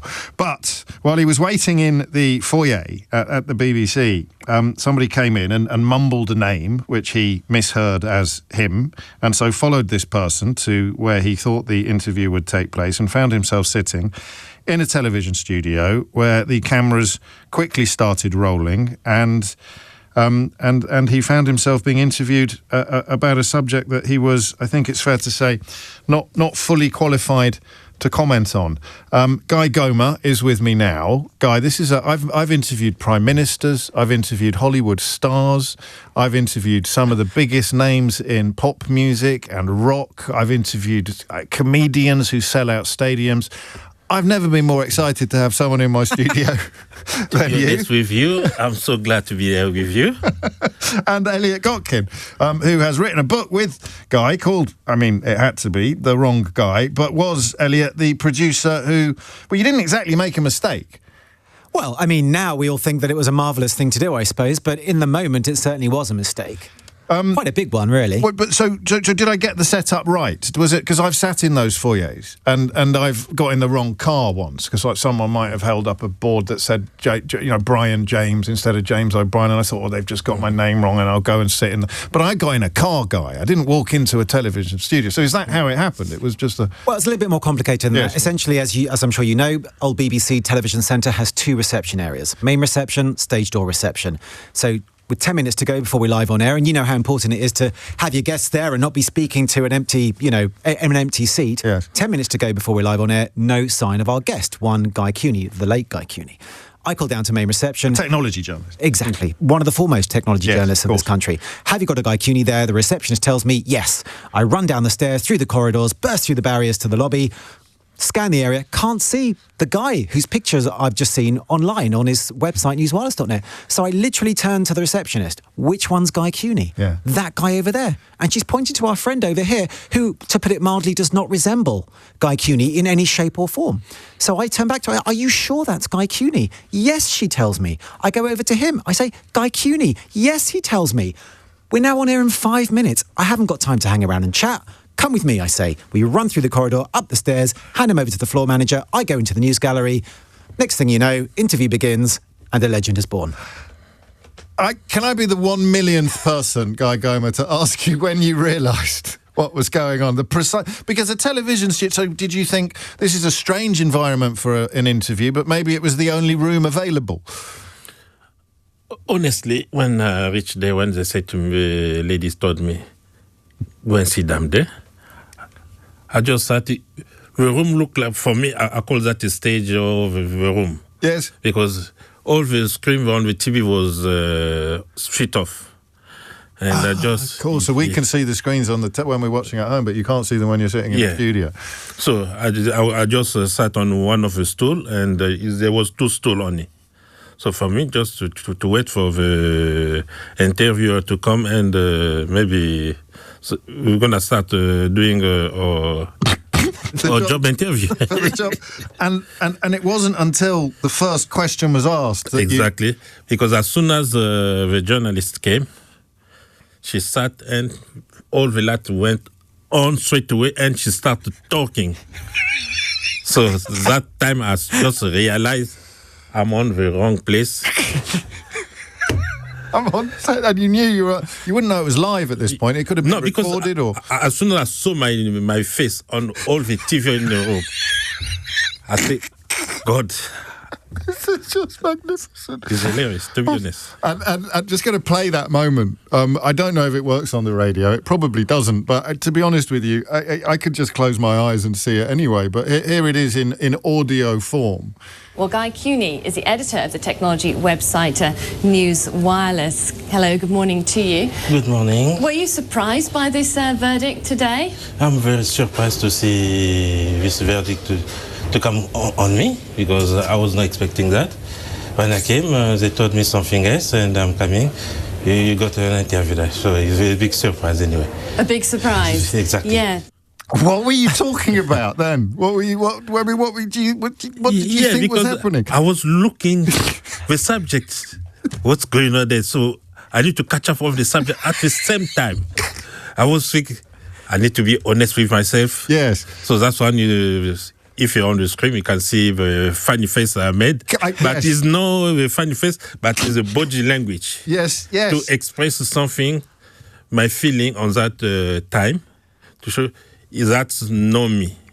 But you didn't... I mean, it was almost as if you wanted to help her get to the end of the interview without revealing that you were not, in fact, Guy Cuny. Exactly. But that was a lovely thing to do. Because, I mean, it wouldn't have been as popular, a piece of television, if you had done that. It would have been on the list of the greatest mistakes of all time, but it wouldn't have been the most charming. So that's your personality. That's you thinking, I don't want to embarrass this lady. Exactly what I was trying to do at that time. Meanwhile, up in the gallery... cacophony and chaos at that moment. I mean, the thing is, I went into the news gallery and and at that moment, like, the first question's asked, and then, and it's just like, I can hardly hear it. And I kind of like, Guy answers the first question, and I literally say out loud, did he just say what I think he said? Because I heard something along the lines of, I wasn't expecting an interview. But no one's listening to me, because I'm just, a relatively small cog in that wheel. And it's just like chaos. And they're trying to get the lineup to Rob Pittam, who came to my kind of book launch last night, bless him. They're trying to get the lineup to Rob Pittam outside the High Court. But the technical problems happen as well. And so, just to put this into context, we've had the architecture of the BBC with its 2 reception areas. We've had the receptionist telling me not once, not twice, but 3 times that Guy Gomer is Guy Cuny. I've got Guy Gomer telling me that he's Guy Cuny. Even the makeup artist has said, had gone to put makeup on his face, and he said, "No, I'm here for a job interview. Like, why on earth would I need makeup?" Okay, so all of these things have happened, and then to kind of just add and just kind of put the cherry on top of this concatenation of cock-ups, you get this situation where the line they're trying to get up to the reporter, professional reporter Rob Pittam outside the High Court, will not go up. So instead of just one question and making this just 20 seconds of legendary television, you've got a minute and a half. And then the rest is history. When did you realise that things had gone absolutely crazy? Well, I mean, how quickly? Was it that day? Was it that evening? Was it the next? When did things sort of... It was the weekend. Right. When he came on the newspaper on that time. It was so viral.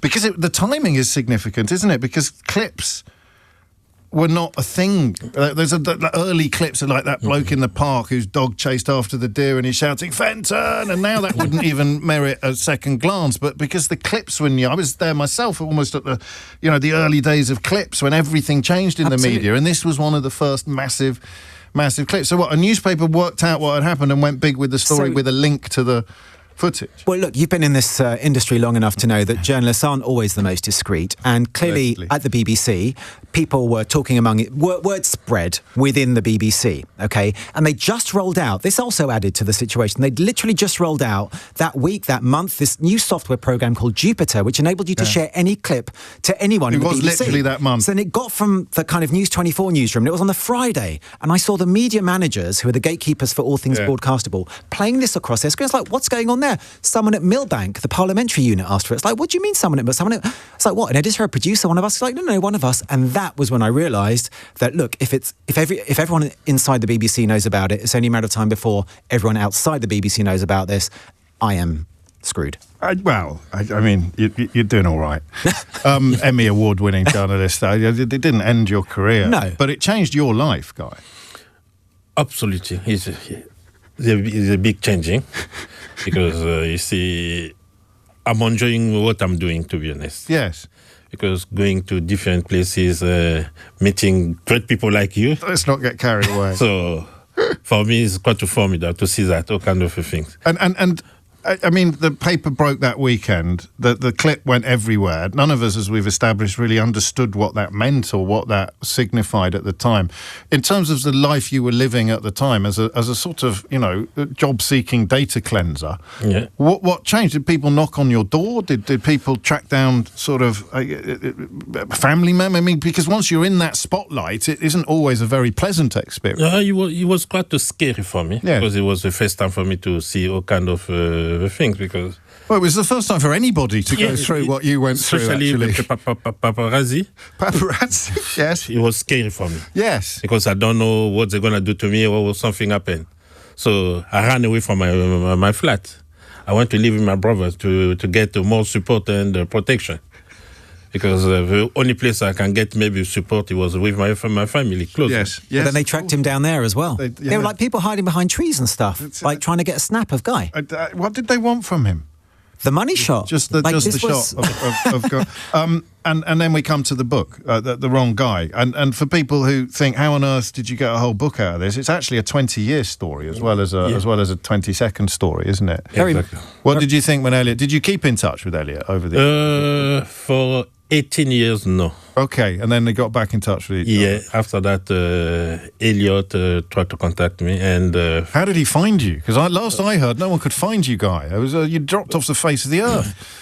It was so easy to get me. Yeah, I'm sure. But because sometimes it was quite tricky for me when some people just send me a message like that. Yes. If I'm not comfortable, I'll not reply. Ah, I see. But if you want to get me, I will always send people to my brother. Okay. To manage everything, to make sure you got the right person, what they want, and to avoid all those scary things. Of course, because the book details some less than sort of reliable characters who saw an opportunity to exploit your situation and not look after you properly. So when Elliot said, I think we should do a book, I want to write a book, what did you think? I was happy. Yeah? I was so happy. I said, Elliot, okay, let's do it, because you and I, we are all on the same boat. Why can you do something which can make it great and greater? Why do you think it went so bonkers? I think there are many reasons. First of all, superficially, it's just very funny. Yeah, it's a hilarious. I mean, look, you're cracking up just kind of talking when we're playing the clip. I crack up every time. I think. And that's wonderful to see. And your intro was just beautiful. How much this clip means to you. Exactly. He's brought joy to. It's not an overestimate. I'm not exaggerating to say, Guy, this clip and Guy have brought joy to hundreds of millions of people around the world. And I am very happy that I've somehow played a role in that. But why do we still remember his kind of 50? Why has this 15 minutes of fame endured for 2 decades? It's funny superficially. Of course, if you go beyond that, it's incredibly surprising to see that happen on the news, especially, somewhere like the BBC, which, is a very professional institution. You don't expect to see those kind of things. And then when you get beyond that, it's, as you say, Guy felt inside the show must go on. He didn't want to cause embarrassment. Yeah. So there's that charm about it.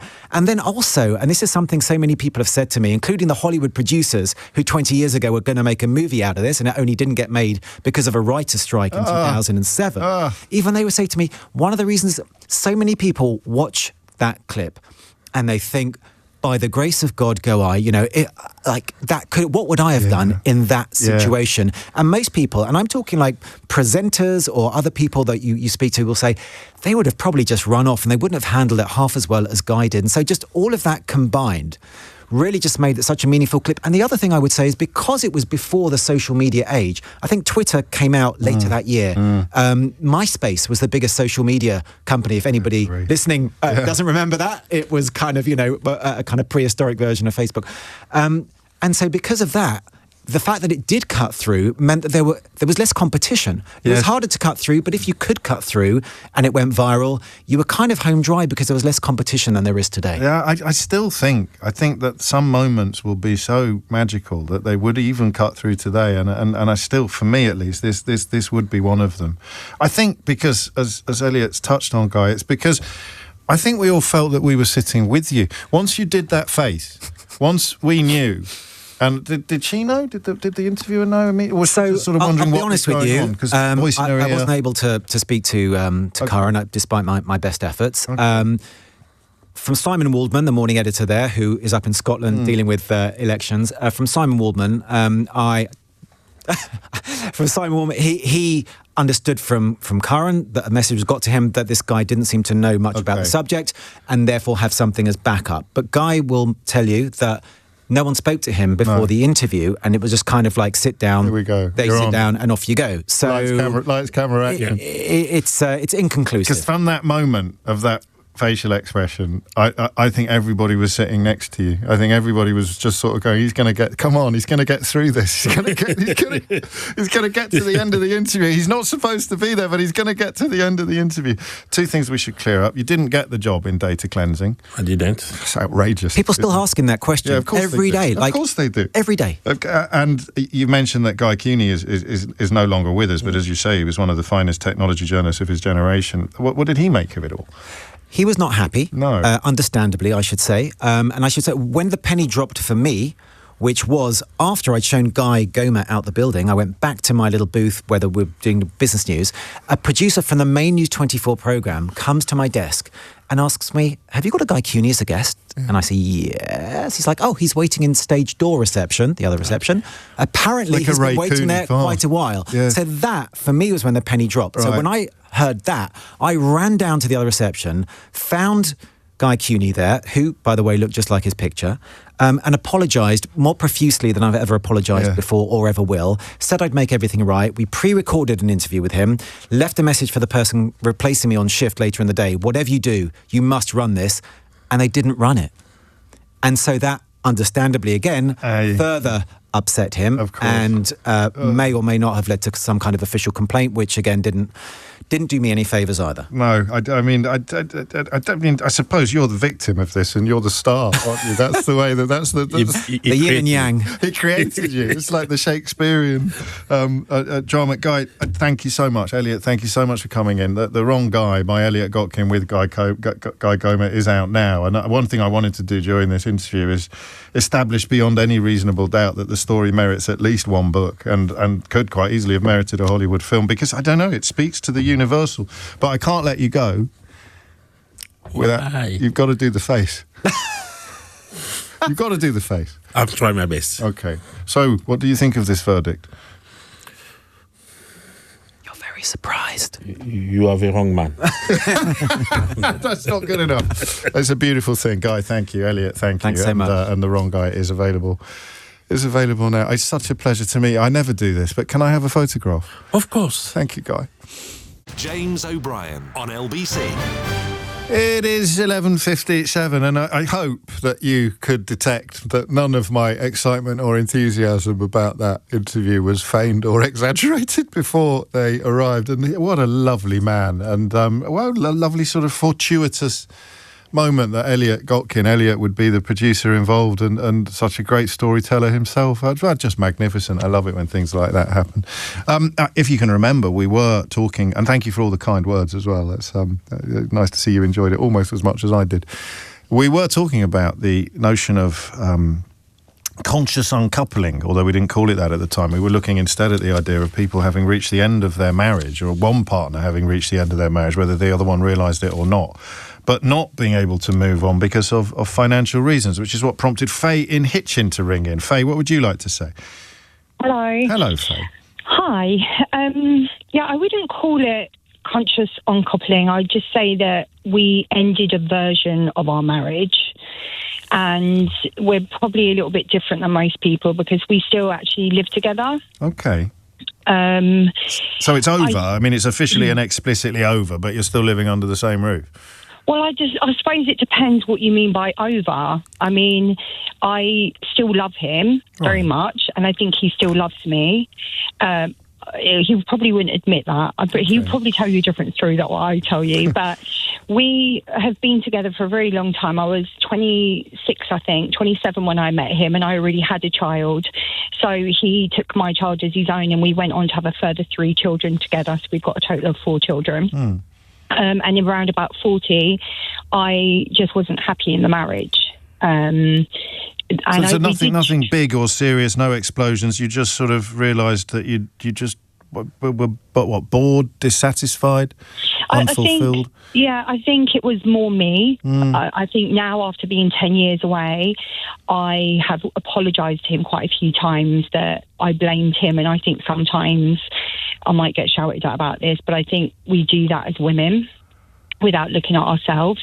Okay. And I think the needs that I had were not being met, and I don't think he was capable of meeting them, and I needed to go off and sort of... Well, so you physically left and then came back? No, he left. Right. I wanted him to leave, but he didn't leave for long. Okay. It didn't really work. Weirdly, I remember feeling relieved when he got out of the house because I felt very claustrophobic. Yeah. But then I actually felt quite lonely when he sort of took the children and did things with them, and I didn't really like it. And so after probably about a year, I started working abroad. So I was away for a long time, 6 weeks at a time. So he would then have to sort of step up and kind of get a much better relationship with the children than he had. I mean, he's a really, really good man, but he worked. So you had quite an old-fashioned marriage then, by the sounds of it, is that he didn't really pull his weight domestically. It's not, yeah, I mean, I think this is something that we look at when we get older and we look back in our 30s when you're married. I think women, and I hope that, no one takes offence to this, but we do the blame game. When you've got 4 young children, it's pretty tough. Yeah, I don't know why anyone would take offence at that. I think what we do as women is we blame the man. You're not doing this, you're not doing that, you're not doing this. Oh, I see. And we're putting a lot of pressure on them. Yeah. And we don't realise that they're having to go to work from 6 a.m. till 8 at night to feed us all and give us all the things that we need. And I think in hindsight, I could have supported him more. Gosh. But what it meant was our marriage, we just became like nothing. There was no conversation, there was no intimacy, there was just nothing there. And when you're a woman and you're around 40, something happens to women when they're 40, and something definitely happened to me. And I was blindly led into leaving this marriage with no idea what was going to happen. So you sort of regret it then? No, I don't regret it. No. I've had the most incredible 10 years, and him and I are very happy. We're very, very good friends. I mean, I'll give you an example. A month ago, his brother died very suddenly from suicide. Yeah. And I was completely 100% obviously there for my husband as I was his wife, and I played that role because I wanted to. Do people know that you've split up?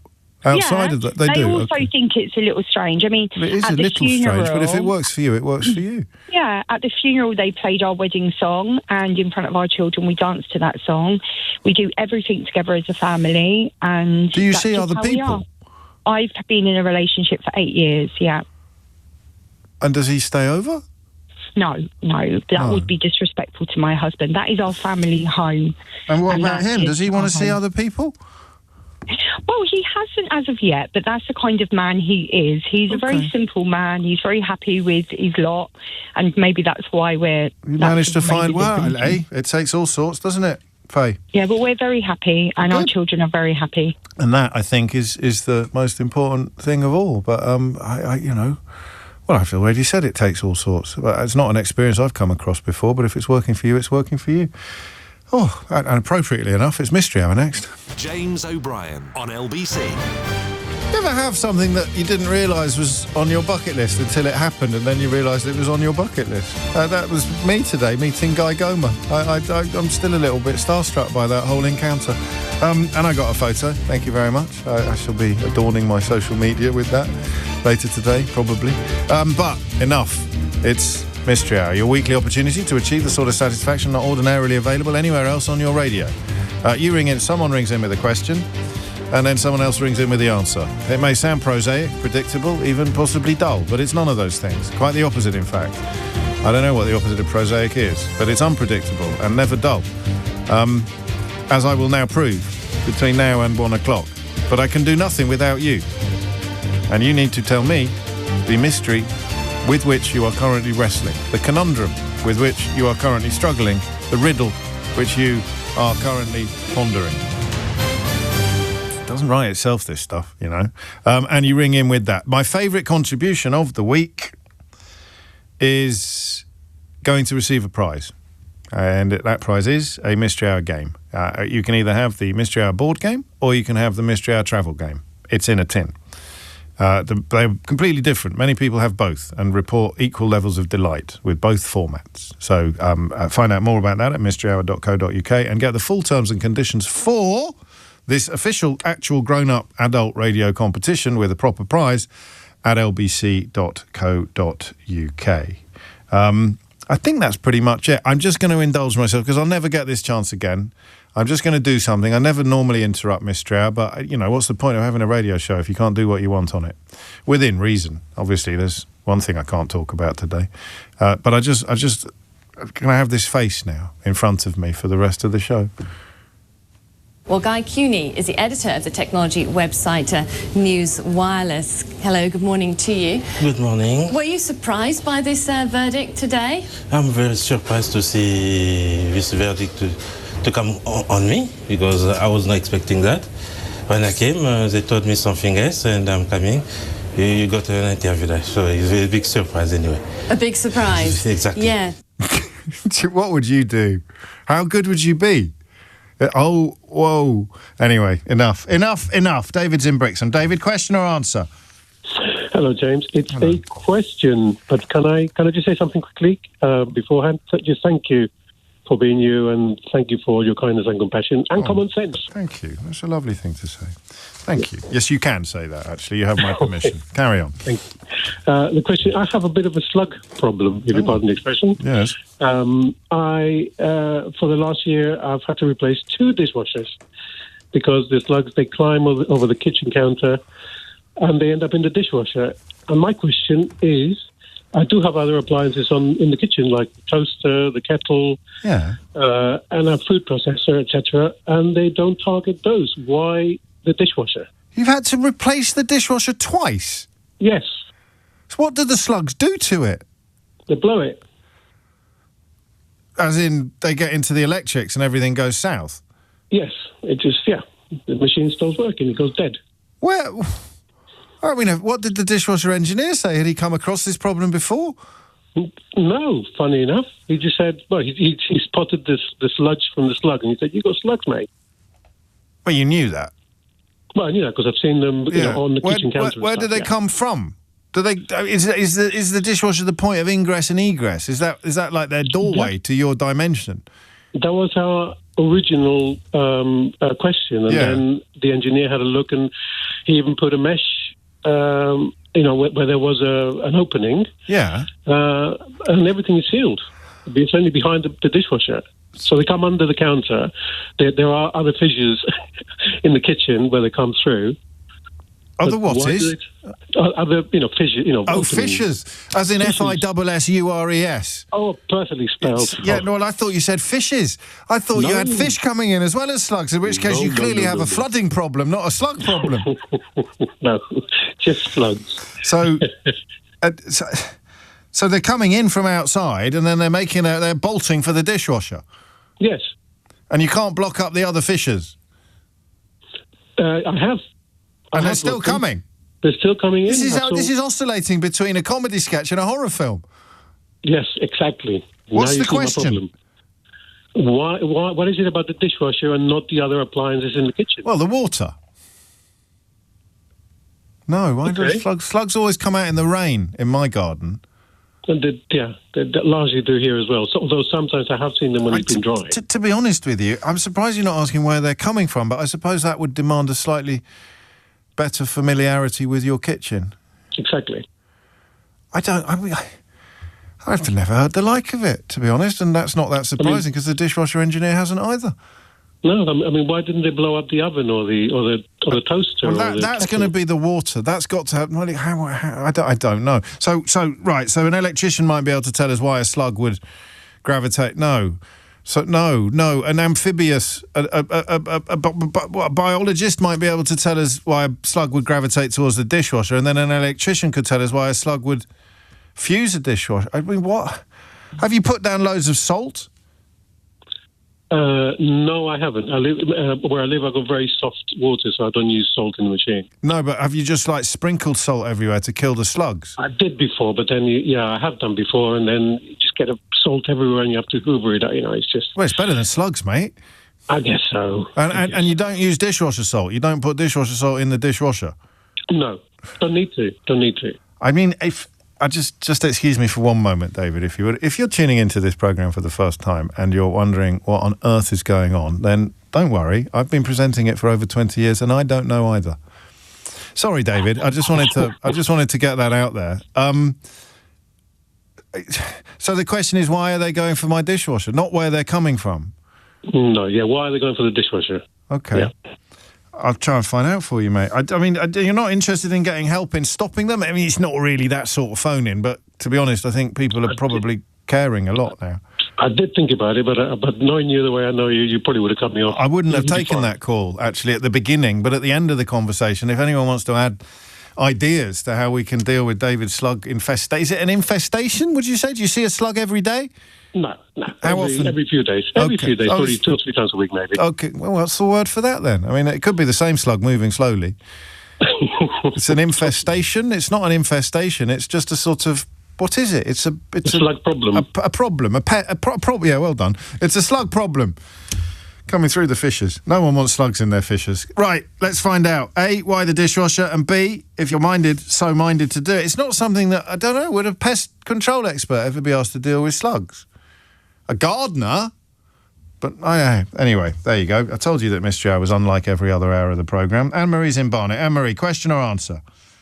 Question, please, James, and thank you for taking my call. Brilliant show, and thanks for the laugh earlier. Lord. It's been fantastic. I'm being bombarded with compliments today, Anne-Marie. I could get big-headed if I wasn't so naturally modest. What would you like? Well deserved. What's the question? Right, so my question is, why do they weigh our luggages at the airports before we get on the plane? Obviously, I know it's to do with fuel and, trying to gauge how much fuel to put on the plane, but why do they not weigh us as passengers?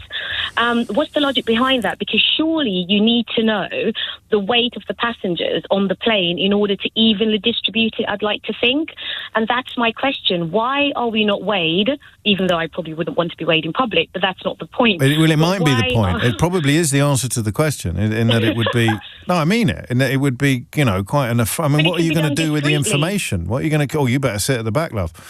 That kind of But thing. it could be done discreetly, exactly, because surely they need to gauge how much fuel to put on the plane, and also for it to be evenly distributed. Because if you think someone looks a bit heavy set, you don't want to put them all on one side of the plane.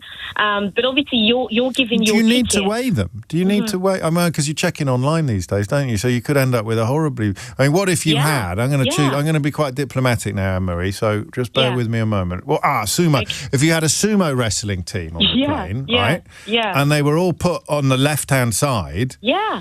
And then you had a synchronised swimming. So it's an Olympic event that I'm imagining now. And then you had the synchronised swimmers who were all on the right-hand side. So the pilot, looks out the back of the door and he's got some of the biggest humans on the planet all lined up on one side of the plane and some very, very lithe and slim human beings on the other side of the plane. Is that going to have... Well, the first question is that going to have any impact on the...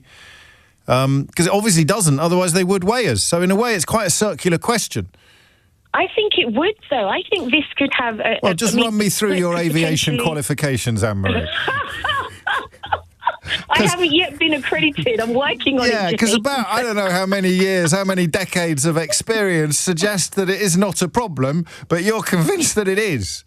I think it is. Honestly, I'm sure there's someone out there that has some sort of reason. Maybe we are weighed when we do step on the plane, or visually assessed. But that's what makes the online checking in such a factor in this conundrum, isn't it? What would happen but that's why you have to. But when are you giving your boarding passes? I suppose when you're giving, because everything's becoming computerised hand now. luggage. So Some people don't even check in their luggage anymore. They go just use hand luggage, don't they? So, why? I mean, I don't know quite what the question is, but why do they not weigh humans at the airport? Why? Will probably how do they lead us gauge in. how much fuel they need for the plane? Going to be working largely on averages, and there's about 300 people on the average plane, so they're going to balance each other out. Have you ever flown in a small plane? No, I haven't. Well, or you fly with Ryanair, because I'm sure Ryanair would probably weigh their passengers if they probably could. If there was a quid in it. I think if you're in a small aircraft, it's like being on a boat. If you're on a boat, so a small boat, then you do actually arrange the people on the boat in order to balance it out. So on a small aircraft you would, but I suspect a jumbo jet is so big that it's unlikely to make any difference. But I'll put the question on the board. Why don't they weigh our luggage? So they weigh our luggage so they can charge us if we go over. I mean that's part of the reason, isn't it? Which happens to me all the time. But why don't they weigh us? Okay, lovely question. Thank you, Anne-Marie. It's 12:17. You're listening to Mystery Hour with James O'Brien on LBC. James O'Brien on LBC. It's 18 minutes after 12. Slugs. Why do slugs, I don't know, keep breaking David's dishwasher? And why do we weigh people at the airport but not luggage? I think one of those questions might be a little bit... No, why do we weigh luggage at the airport but not people? Thank you, Keith. I think one of those questions might be a bit easier to answer than the other one, but we'll find out. Dave's in Rye. Dave, question or answer? It's a question, James. Carry on. So out of our 15 mugs that we have in our cupboard, why do I prefer to make tea in only 5 of them with one clear favourite? Is it something in my psychology? And what do you think is going on? Do you think that it tastes better? I do. I think that it looks better as well. Are they are they different colours on the inside? No, they're all white on the inside. But are they different colours? On the outside. All right, so it was a joke that, but it probably doesn't really... They're all white on the inside. They're all white on the night. So, sorry. So they're all but they're all different colours on the outside? All different patterns. And the ones that I prefer... Actually, my wife prefers the same mugs, strangely enough. The ones that we prefer are the kind of generic ones that you might... buy as a souvenir of a visit to a garden or something with a brand printed on it. The rest of them, the tea just looks more brown than orange and doesn't taste the same. Do you think they cost a bit less, the cheaper ones? No. They're decent mugs, no. are they? Some of them bone china and some of them are just bog standard china? Well, that's a difficult question. Are the ones you like thinner? Are they all the same shape? I'm like a mug detective. Someone phone Channel 5. Yeah, the kind of just generic mugs you might... They're all mugs. Go and buy as a souvenir, all mugs. But my wife did buy 4 very expensive mugs that we ended up ditching because they didn't taste right out of those either. So generally, the ones that we really like are the kind of they're not thin and they're not thick. They're just kind of ordinary generic mugs. Well, well, let's find out. I mean, as you say, it could be something psychological, but the fact that you both prefer the same mugs suggests that, there might be a sort of composition element going on. I don't think enamel. They're all they're similar shapes. They're all the same colour on the inside. So same thickness of mug wall. More or less. More or less. Without getting a micrometer on them, yeah. Yeah. Next time you ring me, please get a micrometer out first. I'm sorry, I'll do my research. Thank you. Honestly. I like that question. Let's find out. Okay. 0345 606 0973. Thank you, Dave. Emily is in Haringey. Emily, question or answer? Hi. Oh, I'm so excited. Hello. I've got a question. Yes. So, when you have plastic bags, plastic bottles, just plastic in general, and we're taught not to because it's bad for the environment, takes 400 to 1,000 years to disappear. Yes. How do they know that? Because obviously those things haven't been around for 1,000 years. So what do they do? What do they do? This is a superb question. This is an absolute... Give her a round of applause, Keith. Yeah! My kids are going to be so proud of me. What are they called? My boys are called King and Ace. There we go. And every time we have a mystery in our house, they always say, Mummy, ask Mystery Hour. Ask always. Mystery Hour. There it is. How do they know how long it takes plastic to decompose? Because it's only been around for about 80 years. Exactly. And when you go and buy a sofa from somewhere, they say they have adverts where they have like a kind of a fake metal bum sitting on a sofa up and down. They say, this sofa's been sat on 75,000 times. I get that. Yeah. Because you could... They've counted that. That's not an opinion. That's counting. That's counting. Exactly. So what, is there a secret time machine that we don't know about? I don't know. Sensational question. One of my all-time favourite questions. Straight up. I'll tell you what, Emily, you're going to take some beating. You, King and Ace, could be getting a Mystery Hour game very, very soon, unless something extraordinary happens between now and 1 o'clock.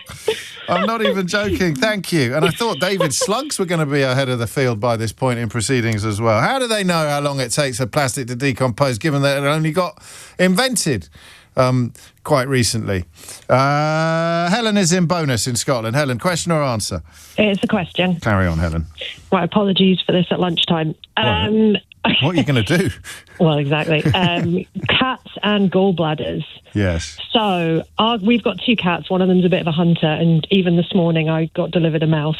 Right. And yesterday I found a gallbladder on our stairs, because cats don't eat the gallbladders because apparently it's very bitter for them. But I'm wondering, given how they attack them and eat them, how are they able to leave it so well intact before they've even bitten into it and gone, I don't want to eat that? It's like they know it's there, they know where it is, and they work around it, and then they leave it perfectly intact. Well, I mean, you may have answered the question yourself. I imagine that they've tasted it once, haven't they? Sure, but then how do they know exactly where it is to be able to leave it completely unmarked? It's like a perfect, neat little organ. Is that it? They just and there's leave. nothing. I mean, but they haven't eaten everything else. They haven't eaten the claws and the. Yeah. Well, they have eaten everything. Yeah. Everything, absolutely everything, like the nose, the whiskers. Everything. I've seen it and I've heard it. Ooh, that's not a cat. Are you sure that's a cat? Yeah. Yes, her name's Debbie Reynolds. Okay, and it's definitely a domestic cat, not like It's definitely a cute little tortoiseshell with a dark side. And it scoffs the lot? Yeah. Except the gallbladder? Yeah, and it's left completely intact. So again, in a way, if it was... No, I don't, all right, you're on, yeah. I mean, it might just be unique to Debbie Reynolds, this skill. I don't know, because when I asked my mum what it was, she said, no, that's the gallbladder, they don't like it. So she had that sort of previous knowledge. What's the other cat called? Dorothy Gale. Of course. And it's not, the answer isn't going to be smell or anything like that, because what you're interested in is the sort of anatomical precision. The precision. Exactly that. So it's not like, they're not eating, how do they eat around it? How do they manage to eat the whole mouse without accidentally puncturing the gallbladder? Exactly. Well, I'd like you, if you would, to imagine a Sunday dinner in front of you. Okay. Okay, and you now have, in the middle of the plate, there is a single roast potato. How hard would you find it to eat the entire Sunday dinner without touching that single? Fine, but I can see that potato. Well, they can see they've ripped the.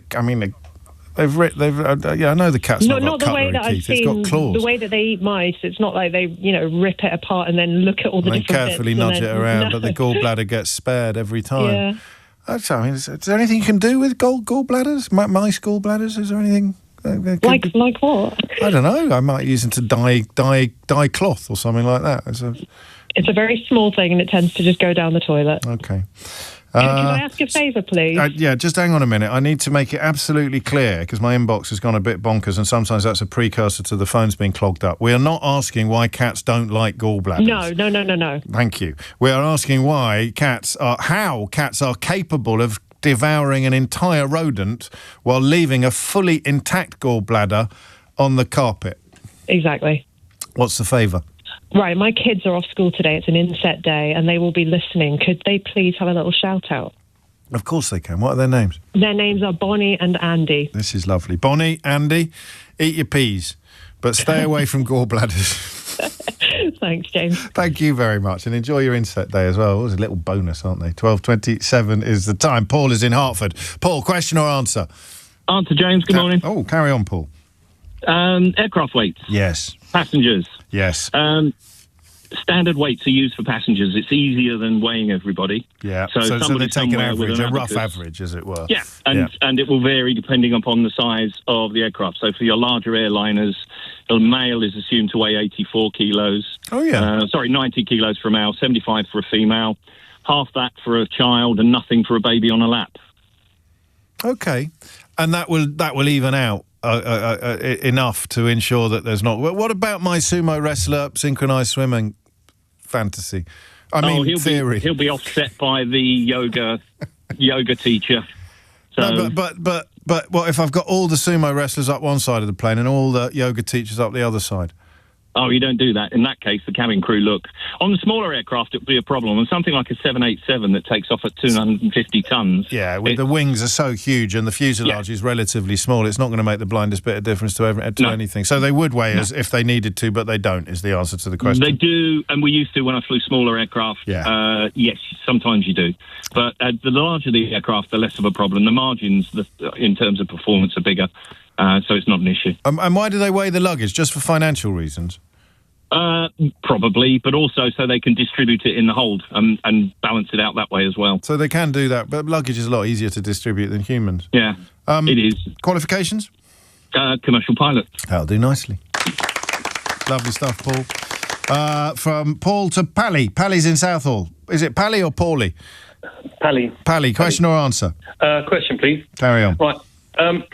Right. So I'm out running for the Mystery Hour board game because I've already had my present today because it's my birthday. Okay. Right. What did you get? So, that's the question. I've got a smartwatch. Oh, lovely. And one of the things on the smartwatch is, when I'm setting up this morning, is that it says there's an option for standing up. So how does it know I'm standing up or sitting down?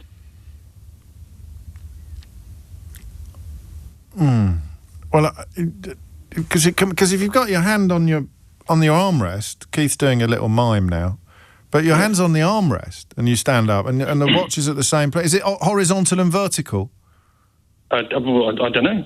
I said, sometimes you're sitting there and your hand's on your lap or something. No, hang on, wait there a minute. I'm standing up. So it's more or less the same height that it was when I was sitting down. Look, watch. You might have to tune in on this later on YouTube if you are a bit confused as to what's going on. I'm currently sitting down, and standing up. Yeah, so my hand shape has changed. I mean, my hand is pointing downwards when previously it was pointing upwards, but that's not guaranteed. And the watch is, I mean, you've only had it a day. Maybe it's not completely reliable. But it's already said, I've been sitting down. Yeah. And it's already said I was stood up for 2 minutes when I was sitting down. Oh, so it's already made a mistake? Yeah. Well, then the question's pointless. You're asking, how does it do this magical thing that it doesn't even do? Is that user error, or is it sort of a fault in the watch? How can it be a user error? You're either sitting down or you're standing up. Yeah, so how does the watch know? Well, it doesn't. Does it? You've just told us that. A bit late in the story, Pally, to be honest, but it doesn't, does it? How is it supposed to work? Hopefully someone will be able to explain. All right. Is there a bubble inside it, do you think? Like a little spirit level or something like that? Is that possible? It's unlikely. It's unlikely. Okay. It could be. You never know. All right, you're on. Is that someone who needs you? Is that someone ringing up to wish you a happy birthday? Probably. Oh, it's gone to answer phone now. All right. Well, I'm not allowed to play you any happy birthday songs. Nick Abbott has copyrighted them all on this radio station. But from the bottom of our hearts, we wish you a very, very happy birthday. Thank you. Have a great day, Paddy. Are you currently sitting down or standing up? I'm sitting down. I knew it. Amelia Cox has the headlines. James O'Brien on LBC. It's 12:34. You're listening to James O'Brien on LBC. Why are the slugs in David's kitchen obsessed with his dishwasher? Why does all the Daves? Why does Dave have favourite teacups? Oddly mirrored, his preferences are mirrored by his wife. Despite the fact that, to all intents and purposes, the teacups are interchangeable. I mean, they're not. They're different colours and things, but they're not obviously different. How do they know how long it takes the plastic to decompose, given that plastic has not been around for that long? How do cats manage to avoid gallbladders when consuming a mouse? And is Pally currently standing up or sitting down? Daniel's in Gateshead. Daniel, question or answer? I have an answer for your teacup. Really? One, yes. Go on. So I deal a lot within the multi-sensory perception of coffee, within coffee. It's quite a complicated one, but basically the lip of the cup dictates mouthfeel. The width and the shape of the cup will dictate the way how the volatile aromatic compounds of the beverage reach you, and that's what you perceive as taste.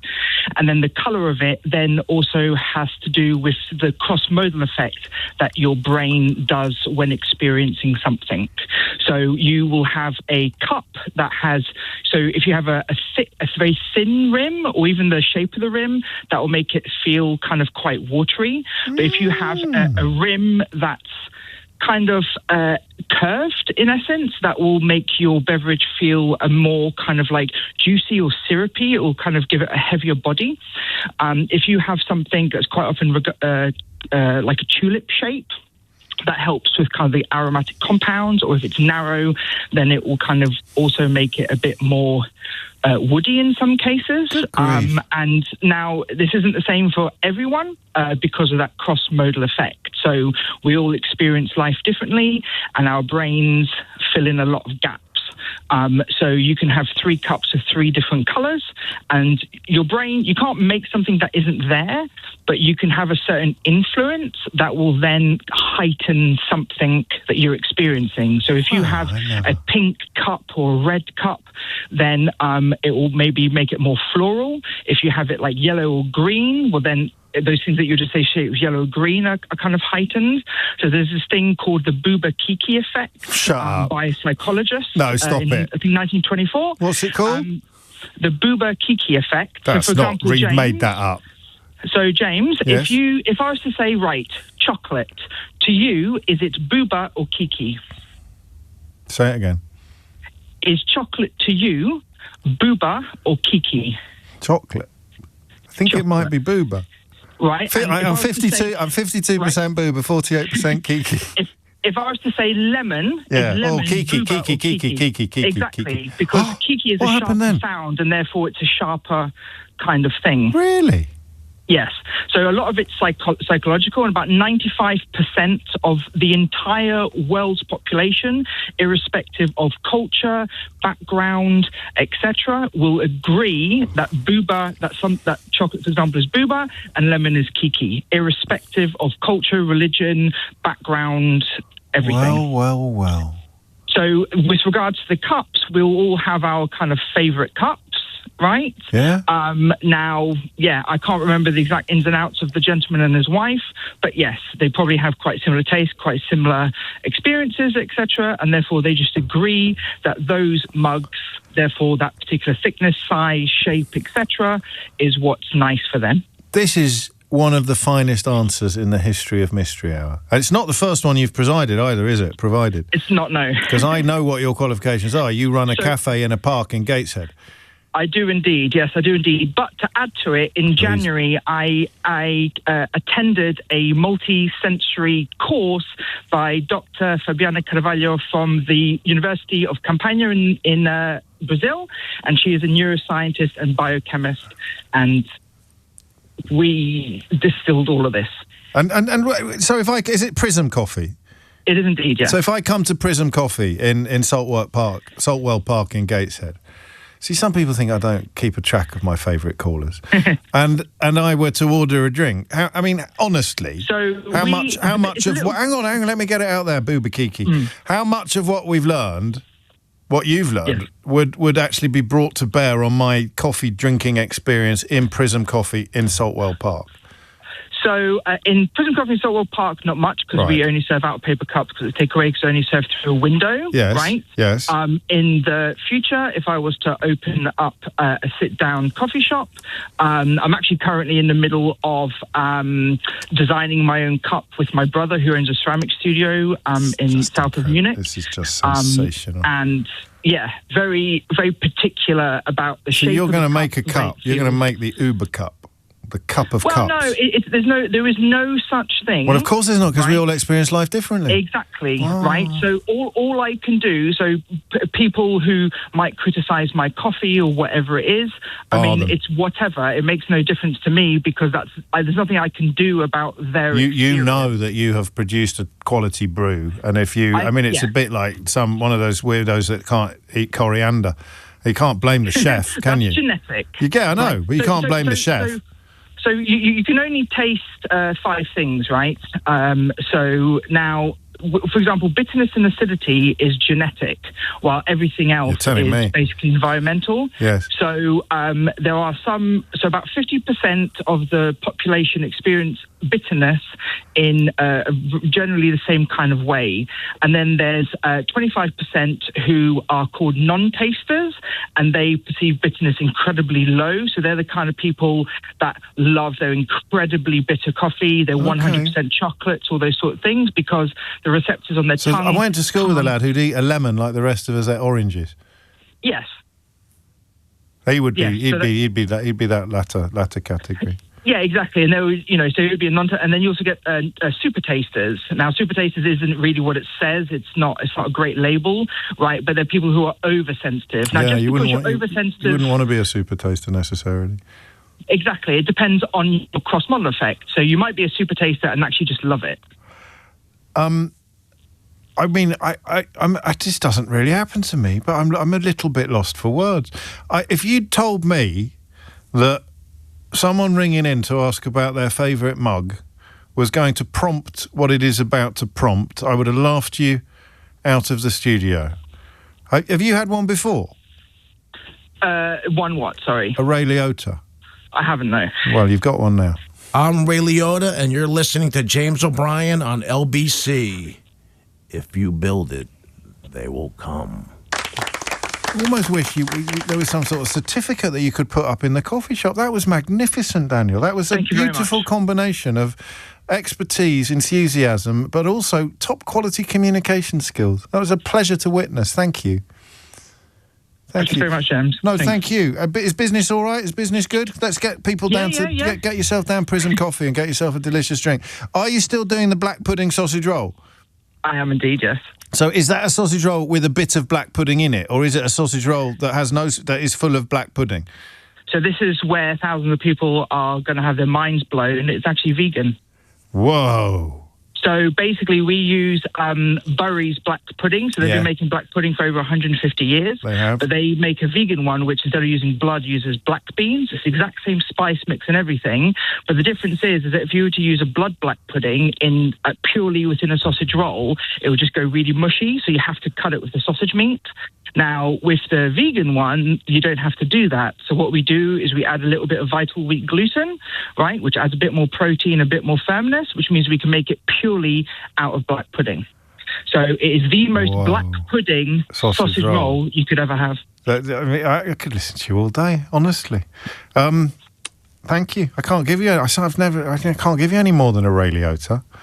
And now I've got competition. Appreciate it, James. Do you want to get... Because remember Emily, who was in the lead to get the game, has 2 children, so I'm going to let you decide whether or not do you want to go into the hat for the game, or do you want to leave it to the lady with 2 children? No, she can have it. It's all good. You're such a top man, Daniel. Congratulations. Appreciate it. Congratulations seems a bit of an odd thing to say, but anyway, that was an absolute job. What a show. Is it me, or is this one of the best shows we've ever done? It's not just me then, but it's the best one in a long time. More laugh out loud, more genuine comedy moments than I can remember in a very, very long time. But also moments like that, moments of utter charm and delight and illumination. Daniel's in Exeter. Daniel, question or answer? I've got a question, James. I have no idea how I'm meant to follow on from our previous caller. The man was a genius. I mean, you're just extraordinary. I might go to Gateshead especially just to try his fares. Have a good first name. We'll give him This is true. There's a lot of you around today. Carry on. Questioner is Dave's and Daniel's today with a side order of Emily, Helen and Pally. What have we got? Got a question for you. Penguin bars. How many unique jokes are there? Penguin bars? We've got a flipping phone line glitch here. Did you say penguin bars?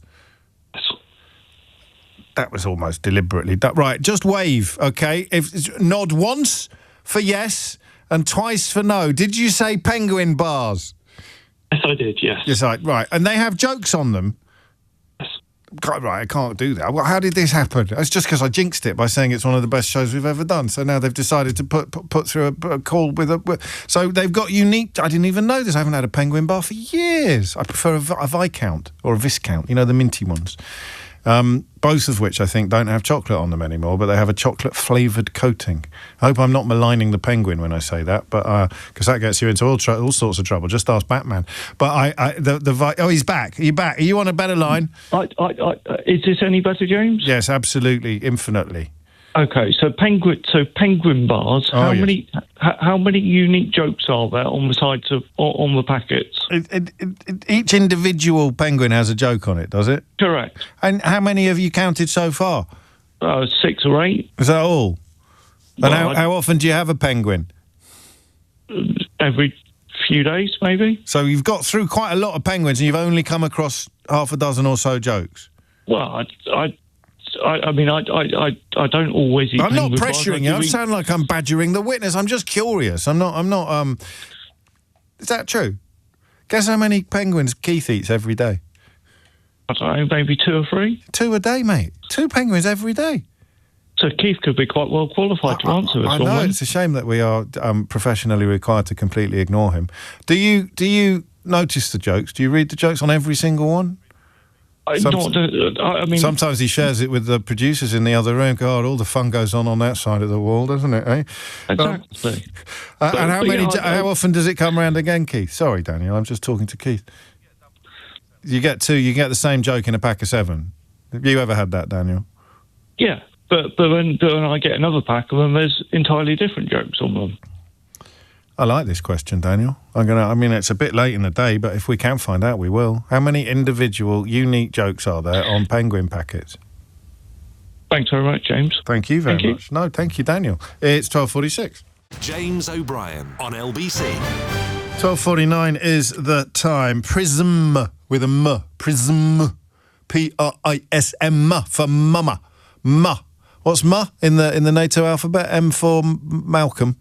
What is it for Michael? Microphone? No, what is M in the NATO alphabet? Come on. M. Alpha.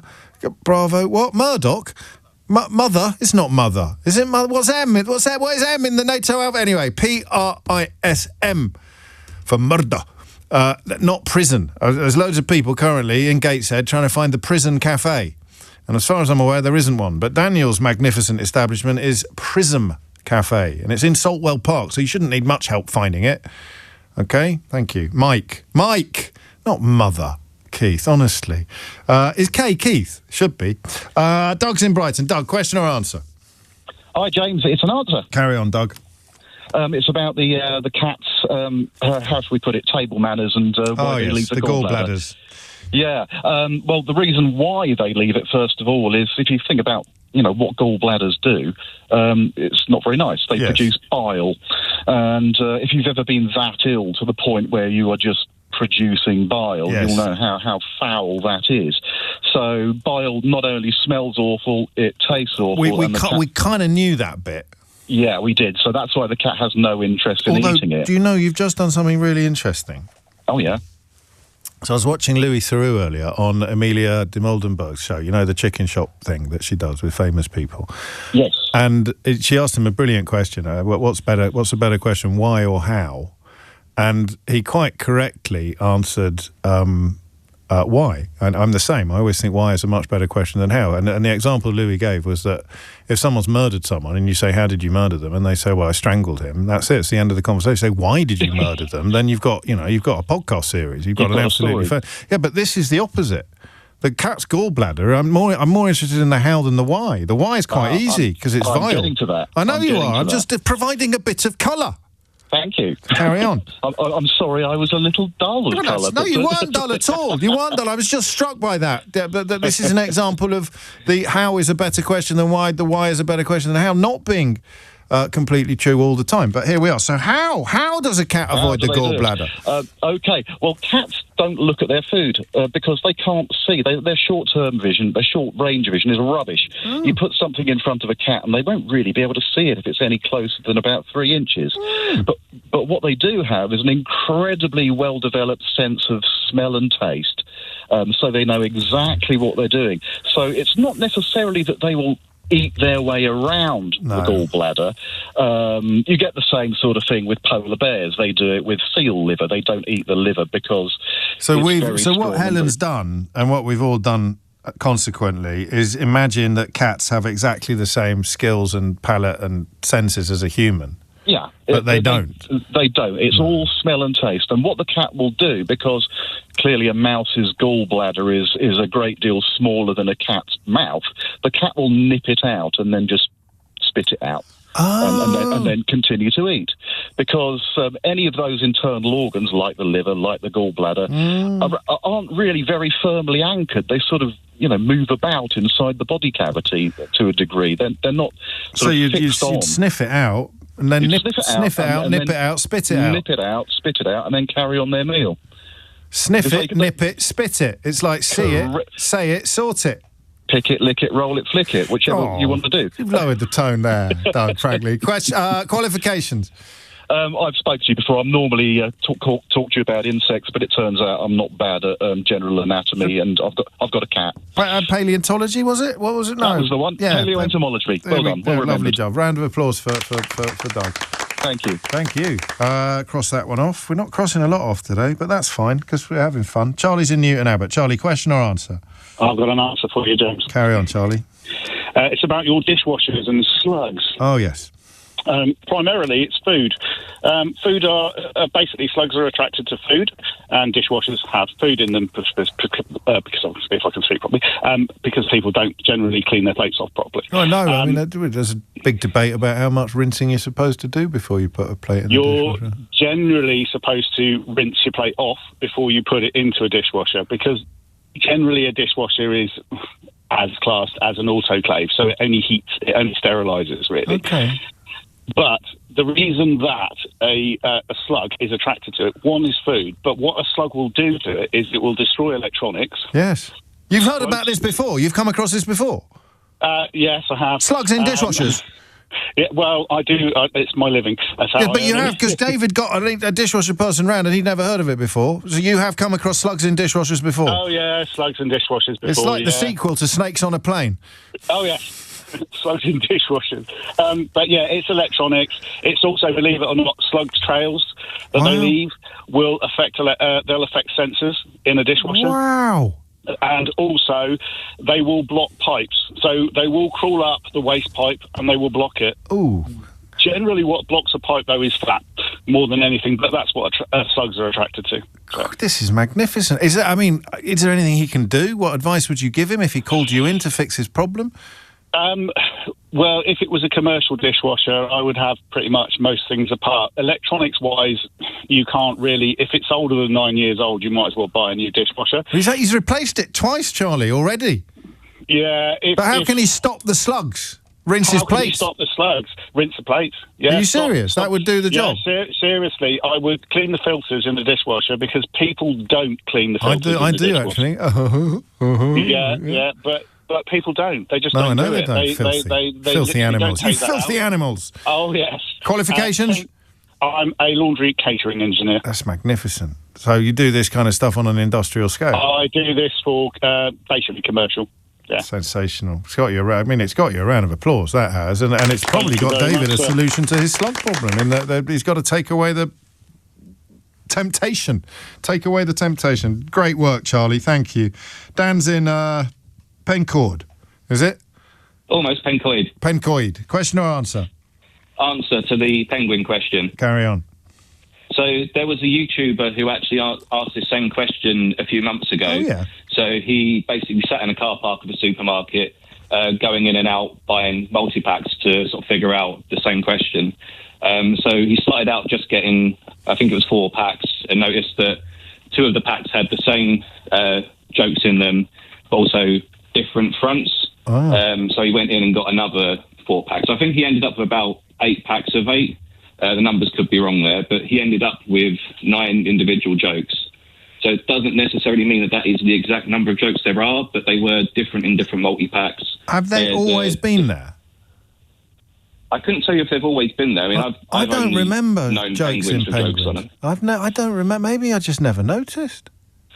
You have got a couple of years on me, so it could be down to that. Yeah. They could have introduced them in like 1981 or something like that, when I was 9 and you were 7.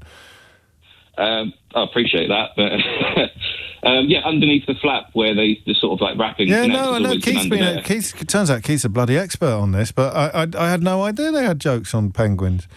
I'm not that excited about it. Well. What? They've got facts on them now as well, which I don't remember growing up. But so along with the joke, they have sort of. So we reckon about 9. About 9 or so, yeah. It's not a definitive answer, but I'll give you a round of applause because I'm in a wonderful mood. Cool, thank you. No, thank you. Did you know they had jokes on penguins? Yes, I did, because I quite like a penguin. It's just me, then. It's relatively new, though. In the annals of time. It is. Okay, then I didn't miss it. I don't mean like a couple of years, but no, I know, but I haven't had a penguin for years. Yeah. It's not really my biscuit of choice. I'd rather have a breakaway. Otis is in Bellingham with the last question or answer of the day. Otis, question or answer? Hi, I've got an answer for you, actually. Carry on. You're going to have to make it snappy. Yeah, sure, no problem. So it's about the pick up the pace. It's about how scientists know how long it takes plastic to deteriorate. Oh, yes. We can't simulate the passage of time, obviously not directly, for obvious reasons, but what we can do is simulate the effects that take place in that time. Oh. So plastic left outside will see summer, winter, extremes of heat and cold. Yeah. It will also see increased or lowered UV light impacting it. So what scientists can do is subject plastics of different kinds to accelerated patterns of heat, cold, different levels of light, different levels of UV, see how long it takes to fall apart and use you're one so cycle clever. of heat cold. And then they just multiply it and magnify it and extrapolate and conclude. That's beautiful. Qualifications? I have a BSc in physics, but I actually found this not long ago while looking up information regarding the Pacific garbage patch. Well, I mean, you just would, wouldn't you? I'm going to give you... Otis, have a round of applause from me. Thank you. Absolutely brilliant mystery, an absolutely vintage show. Magnificent. Just one little mistake I need to correct. It's from John, who's a train driver. It's see it, say it, sorted, not see it, say it, sort it. And that's it. If you missed any of this show, and I really would... Oh, hang on. I told you who the winner was at the time. It's Emily and King and Ace. They all get the game. I told you that if you missed any of this show, I really would actually recommend you listen back to all of it if you want cheering up, especially the Guy Gomer interview, which is probably a career highlight. Well, I don't know if it's the career highlight, but it's definitely a career highlight. I missed it. Oh, you know who he is. I do, indeed, yeah. That lovely little face. He did the face. Yeah. Did he do the face? He did the face. I asked him to do the face. I'll listen back. We should watch back as well. It'll be on YouTube, Sheila. Don't worry. You get the full effect. You can listen to a range of podcasts, including... You tell you what, watch that while eating a penguin. Ha-ha. Actually, your earlier dad joke actually made me laugh out loud. The one about slugs in dishwashers is the sequel to Sneaks on Trains. One day, you see, eventually. Yeah. The best bits from my LBC show every day. Download the official LBC app for free from your app store now. Tom Sawbrick will be with you at 4. But now it's time for Sheila Fogarty. James O'Brien on LBC.